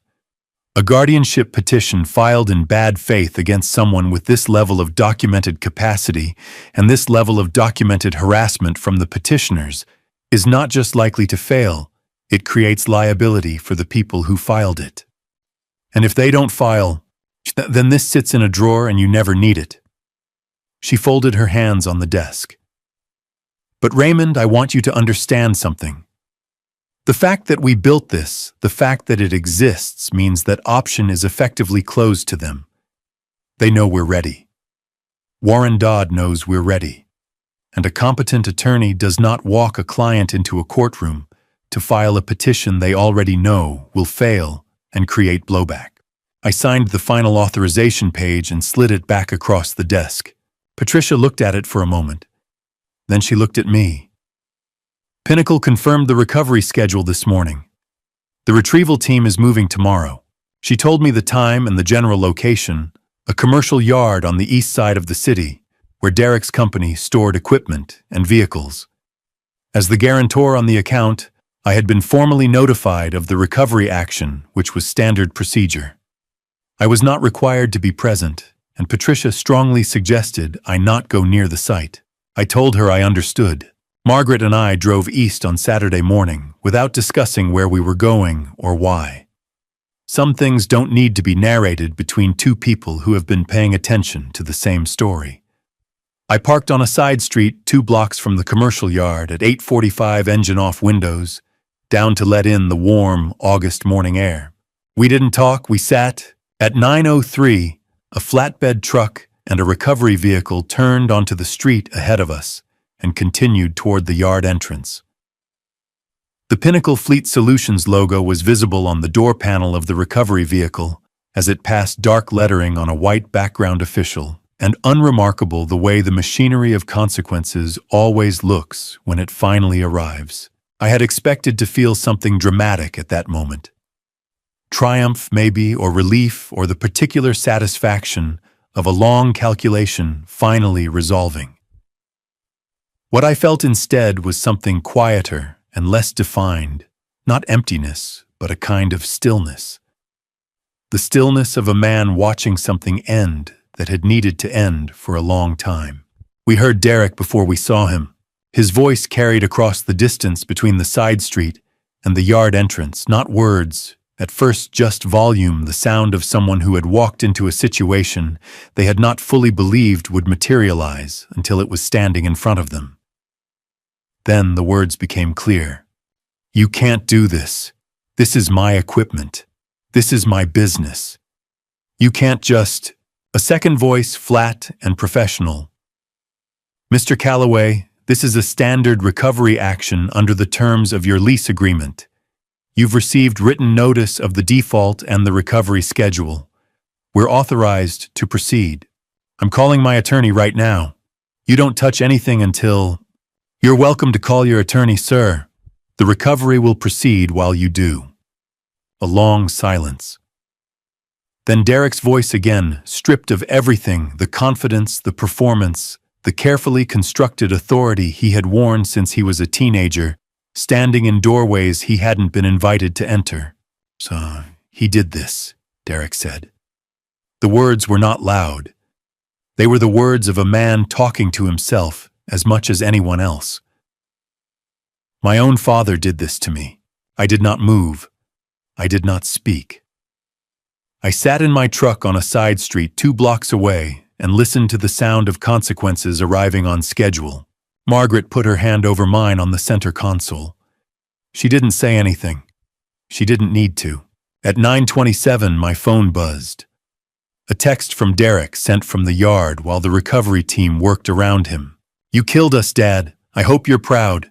I set the phone in the cup holder without responding. Then I looked at the clock on the dashboard. 9:27 a.m., Saturday the 30th day. The demand letter had set a deadline of 30 days. Derek's company had had 30 days to provide documentation, to engage transparently, to find a path that didn't require anyone's name to be used without consent. 30 days to do the thing that should have been done before a single document was ever filed. The deadline had not been a threat. It had been an opportunity. They had chosen not to take it. I started the truck. Margaret was quiet beside me as I pulled away from the curb and headed back toward the west side of the city, toward the house where the garage smelled like motor oil and old rubber and 31 years of honest work, toward the life I had been building for the past 11 months. With a woman who had never once asked me to be smaller than I was. Behind us, the recovery team was doing its job. Quietly, professionally, without drama, exactly the way the best kind of work gets done. We got home at 10:10 Saturday morning. Margaret made sandwiches neither of us remembered ordering. I sat at the kitchen table and stared at the wall for a few minutes, doing nothing, which was something I had not permitted myself to do in 5 weeks. Then I opened my laptop.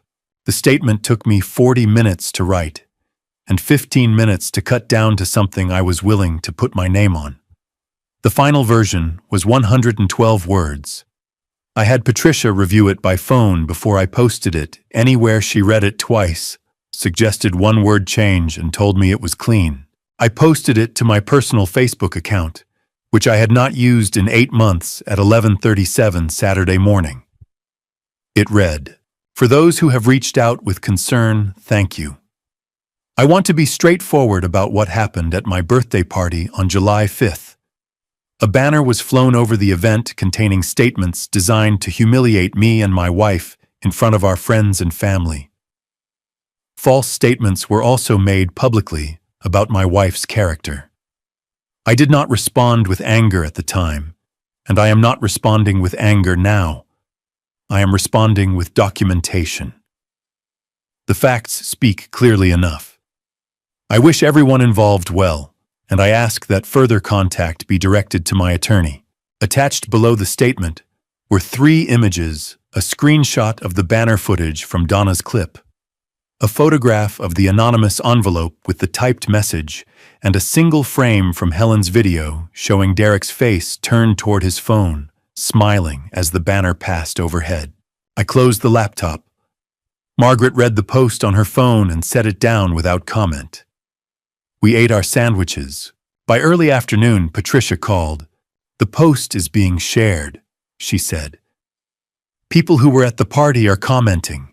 A few are tagging others who weren't there." A pause. "Raymond, I want you to be prepared. The next 72 hours are going to be loud." She was not wrong. The calls began that evening and continued through Sunday and into Monday. A rolling tide of voices from the periphery of my life, people I hadn't spoken to in years, who had apparently been waiting for an occasion to offer their opinions. An aunt from Clarksville who said I was breaking Derek's heart. A cousin who left 3 voicemails in 4 hours. 2 men from the old congregation who said they were praying for reconciliation and then spent 10 minutes explaining why I was wrong. None of them had been at the party. All of them had apparently spoken to Emily. I answered none of the calls. Frank had said early on, do not negotiate through the wrong channels. These were not channels. These were pressure dressed up as concern, and I had learned over the past 5 weeks that pressure and concern were not the same thing, no matter how sincerely the person applying it believed otherwise. Margaret handled the ones who called her number. She was gracious and brief and said the same thing each time Raymond is working through his attorney. "We appreciate your thoughts." Then she ended the call and wrote the name down in a notebook she had started keeping on the kitchen counter. On Sunday evening, I called Patricia and asked about the employees. Derek's company had 14 people on payroll at the time the recovery action had been initiated: drivers, a dispatcher, 2 office staff, a small crew that handled equipment setup for events. None of them had had any role in the lease fraud. None of them had arranged a banner or stood at a microphone or sent threatening text messages. They had come to work every day and done their jobs and were now caught in the downstream of decisions made by people above them. Patricia explained the mechanism carefully. As part of my cooperation with Pinnacle's formal fraud investigation, I could provide a written statement clarifying which individuals I believed had knowledge of or involvement in the fraudulent documentation, and which I had no reason to believe were involved. That statement would become part of the investigative record. It would not protect anyone from consequences they had actually earned, but it would ensure that the investigation focused where the evidence pointed, rather than sweeping indiscriminately. "You're not paying their wages," Patricia said. "You're not intervening in the business. You're simply telling the truth about what you know and don't know." "That's all I've ever been doing," I said. I signed the statement Monday morning and sent it through Patricia's office. That afternoon, my phone showed 61 missed calls since Saturday. I did not count them as a victory. I counted them as noise, the particular noise that people make when they realize a situation has moved beyond the point where noise can change it, and they haven't yet accepted that fact. Emily's message arrived Monday evening from her personal number at 7:44 p.m. "You will never see your grandchild again. I want you to know that. Whatever happens with the business, whatever Derek decides, I will make sure of it. You chose this." I read it once. Then I forwarded it to Patricia with a short note for the file. "Also, can you tell me what options exist in Tennessee regarding grandparent visitation rights?" Her reply came back within the hour. In Tennessee, she explained, grandparents have the right to petition the court for reasonable visitation when that visitation has been unreasonably denied, and when visitation is determined to be in the best interest of the child. It was not an automatic right, and it required a court process, but it was a recognized legal avenue, one that Emily's threat had perhaps inadvertently just made more relevant. I set the phone down and sat in the kitchen for a while, thinking about a child who had nothing to do with any of this and everything to lose from it. Then my email notification sounded. The sender was Derek. The subject line read, "The truth about our family." I looked at it for a long moment without opening it. Whatever was inside that email, whatever version of the truth Derek had decided to commit to writing, I wanted to read it carefully, with Patricia beside me and Frank close by. Because in my experience, when someone finally decides to write down the truth, They almost always include more of it than they intended to. I opened the email at 8:15 Wednesday morning in Patricia's conference room with Frank on my left and a fresh legal pad in front of each of us. Derek's email was 4 pages long. He had written it. I guessed sometime in the small hours of Tuesday morning, the timestamp read 2:47 a.m., which was the hour when exhausted people stop calculating and start confessing. The subject line was "The Truth About Our Family," but the truth inside was less organized than that title suggested. It moved in circles the way pain moves when it hasn't found its shape yet, accusations folding into justifications, folding back into something that was almost but not quite honest. Frank read in silence. Patricia made notes in the margin of her legal pad, with the focused efficiency of someone mining a document for what it contained, rather than what it meant to say. I read every word twice. The core of it, buried under 3 pages of grievance and deflection, was this: Derek and Emily had expected me to return to the family business after Margaret and I married. Not as a partner, as a resource. My compliance background, my financial reliability, my name on their documents. They had assumed, apparently, that Margaret was a phase, that the garage and the retirement and the new life I had built were symptoms of grief, rather than choices I had made deliberately. They had waited for me to come back to what they needed me to be, and when I didn't, they had decided to engineer the return. The banner Derek wrote had been Emily's idea. The public humiliation was calculated to make me feel isolated from the community I had built in Nashville, to make Margaret seem like the cause of my estrangement, and to make returning to the family dynamic feel like the path back to dignity. In Derek's words, written at 2:47 in the morning, with the armor finally off, Emily said that if we embarrassed you badly enough in front of people you respected, you'd remember where you belonged. Patricia set her pen down when she reached that section. Admission against interest, she said. This is the most powerful category of evidence in American law, a statement made voluntarily in writing that is directly contrary to the writer's own legal interests. Derek cannot claim he was pressured into writing this. He cannot claim he was misquoted. He sent it from his personal account at 2:47 in the morning, and every word of it is time-stamped and traceable. She looked at me across the table. Raymond, this email is worth more to your legal position than everything else combined. Frank nodded slowly. It's also, he said more quietly, a letter from a son who finally understood that he lost. I sat with that for a moment. The email ended with a paragraph that had clearly been written. After the rest, the tone shifted, became less organized, more raw. Derek wrote that he hadn't expected the lease investigation to go where it went. He hadn't expected Meridian to have been watching independently. He hadn't expected the recovery team to show up on a Saturday morning while he was still half convinced his father would call it off. The last sentence read, "I don't know what I expected, Dad. I think I expected you to be the person you always were. I forgot that the reason I counted on you was because you never let me down. And I used that against you." I folded the printed copy and placed it in the folder. "Forward it to your secure archive," Patricia said, "and we're done here for today." Emily came on Friday morning, day 7 after the climax, without calling the same way she had come 11 days earlier. But she looked different this time. The softness she had performed on the porch was gone. What remained was something starker and in its own way more honest. Margaret answered the door. I came to stand beside her. Emily looked at us both for a moment. Then she said without preamble, "I want you to understand something. The banner, the party, all of it, it wasn't cruelty. It was a lesson.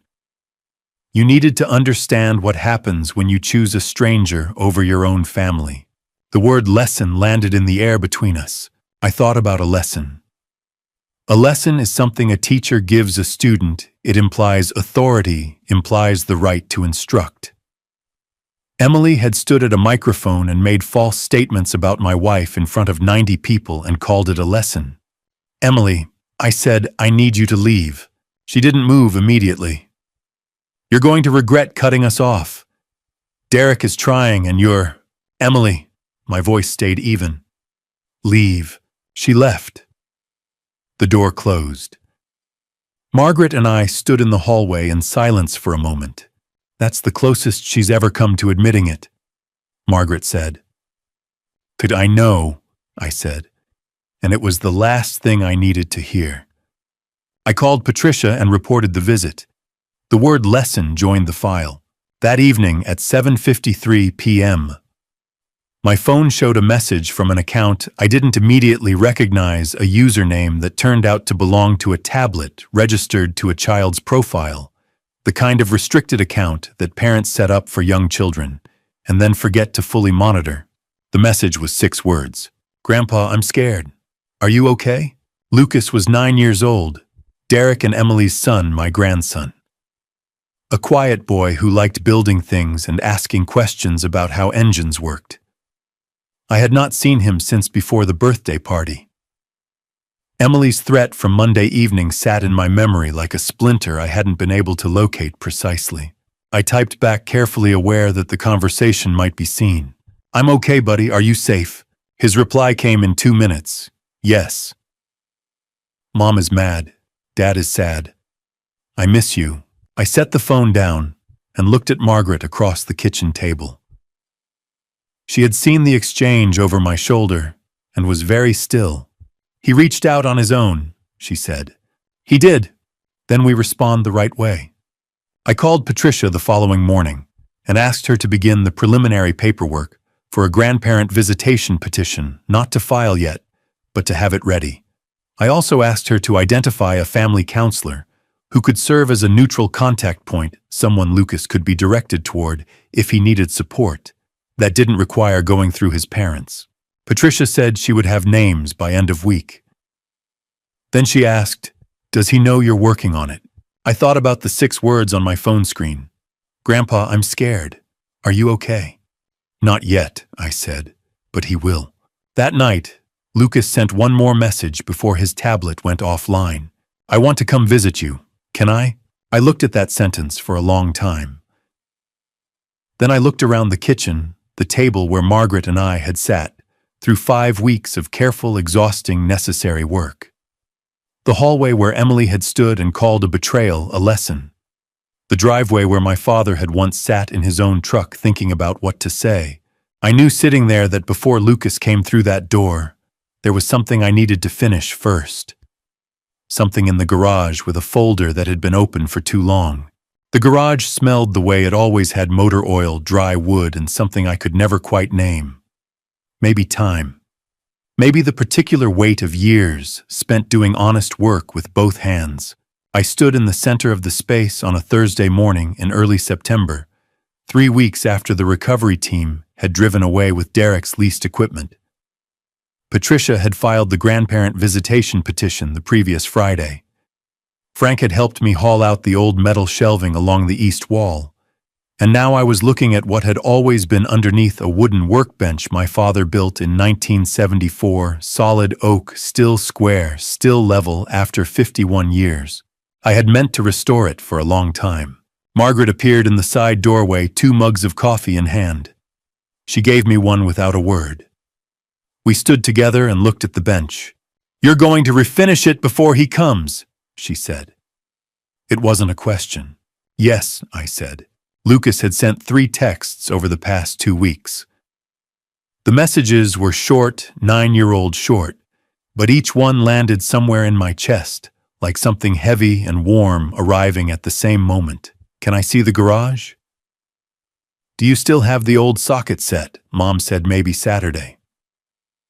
Patricia had advised me to keep all contact through documented channels until the visitation order was formalized. But she had also said quietly, Raymond, the boy is reaching out. That matters in court, and it matters outside of it. The petition had been filed under Tennessee Code Annotated Section 36, 6, 306, which permits grandparents to seek visitation when a substantial relationship already exists, and severance would cause harm to the child. Patricia had submitted Helen's video, Lucas's text messages, and 3 character statements from Frank from Donna Hartwell next door and from the deacon at our church. She told me the hearing was set for late October. She told me she felt good about it. I sanded the workbench by hand for 2 days. Margaret brought lunch each afternoon. Frank came by Saturday morning with a can of Danish oil and helped me apply the first coat. We didn't talk much. We didn't need to. On a Tuesday in mid-September, Patricia called with an update. Pinnacle completed their internal review, she said. They've formally referred the matter to their legal department and notified Meridian Commercial Credit. Raymond, both investigations are now independent of anything you do or don't do. You're a cooperating witness, not a complainant. What does that mean practically? I asked. It means you've done your part, she said. The system is doing its part now. Whatever happens next is between Derek, his lawyers, those institutions, and whatever facts exist. You are not responsible for the outcome. I sat with that for a moment. And my credit, I asked. Experian confirmed the removal of the unauthorized inquiry last week, she said. Your guarantor record at Pinnacle has been flagged as disputed pending review. Your personal credit score should reflect the correction within 30 days. I thanked her and set down the phone. Margaret was reading at the kitchen table. I poured myself a glass of water and stood at the window looking out at the garage. The overhead light was still on. The workbench glowed faintly through the side window, the Danish oil catching what was left of the afternoon. Frank called that evening. You doing all right? He asked. I think so, I said. That's usually what all right sounds like, he said, and I laughed for the first time in what felt like several weeks. The visitation hearing took place on a Wednesday in late October. I wore the same jacket I had worn to my first meeting with Patricia. Margaret sat beside me. Derek and Emily were present with their attorney, Warren Dodd. Nobody spoke to each other in the hallway. Lucas was not in the room. The court had spoken with him privately, through a neutral child advocate standard procedure under Tennessee family law. The judge granted supervised visitation 2 Saturday afternoons per month at a neutral location with a family counselor present for the first 3 sessions. It wasn't everything. It was something real. Lucas arrived that first Saturday with a backpack and both hands jammed in his jacket pockets. He looked at me for a second from the bottom of the driveway, the way children look at things they're not sure are still safe. Then he said, "Is the workbench done?" "Come see for yourself," I said. He ran the flat of his hand across the oak surface the same way I had when I was roughly his age standing beside my own father in this same building. He knocked on it twice the way you knock on something to test whether it's solid. "It's good," he said with complete authority. "Yes," I said. "It is." We spent the afternoon the way I had hoped we might. He asked questions. I answered them. Margaret brought out cookies at 2 o'clock. Frank stopped by for 20 minutes, shook Lucas's hand like he was an adult, and left without making a fuss about it. When Emily's car appeared at the end of the driveway at 4, Lucas picked up his backpack slowly. At the door, he turned around. "Grandpa," he said, "will the door be open next time?" I looked at him. 62 years old, a retired mechanic, a man who had kept every document and lost the things that couldn't be filed. I looked at this boy who had my son's jawline and apparently his own entirely separate character.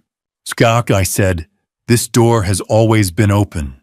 He nodded once satisfied and walked down the driveway. I stood in the garage after he left and did not move for a long time. The workbench held the last of the October light. The records were all in their folders. The accounts were in order. The system was doing what systems do when given accurate information. I was 62 years old. I had built something lost, Something documented everything and survived it. That is not nothing. That I decided is exactly enough. I have told you this family story, not because I wanted sympathy, but because I believe the truth earns its own audience. Here is what I know. Now standing on the other side of all of it, dignity is not something anyone can take from you with a banner, a forged signature, or 200 unanswered phone calls. I learned that slowly. I learned it the hard way. And somewhere in the middle of those 30 days, I remembered something a pastor once told me. God does not ask you to fight every battle. He asks you to stand correctly while the battle is fought. I held on to that more than I held on to any legal document. But let me be honest with you, the way I wish someone had been honest with me. Do not wait 6 weeks to call a lawyer. Do not co-sign anything you have not read 3 times. Do not assume that love in a family makes paperwork unnecessary, because when things go wrong, paperwork is the only language the system understands. I made those mistakes. You do not have to. My personal belief is simple. A grandpa story is never really about the grandfather. It is about what gets passed down, the values, the patience, the willingness to remain decent when decency is expensive. That is the only inheritance worth leaving. If this family story stayed with you, if any part of Raymond's journey felt familiar, leave a comment below and tell me why. Share it with someone who needs to hear it. And if you want more grandpa stories like this, subscribe and stay close because the next one begins very soon. Thank you sincerely for following this all the way to the end. A final note. The stories ahead contain certain fictional elements constructed entirely for educational purposes. If that is not the content you are looking for, this is a good place to step away and find something that serves you better. No hard feelings. The door, as Raymond would say, is always open.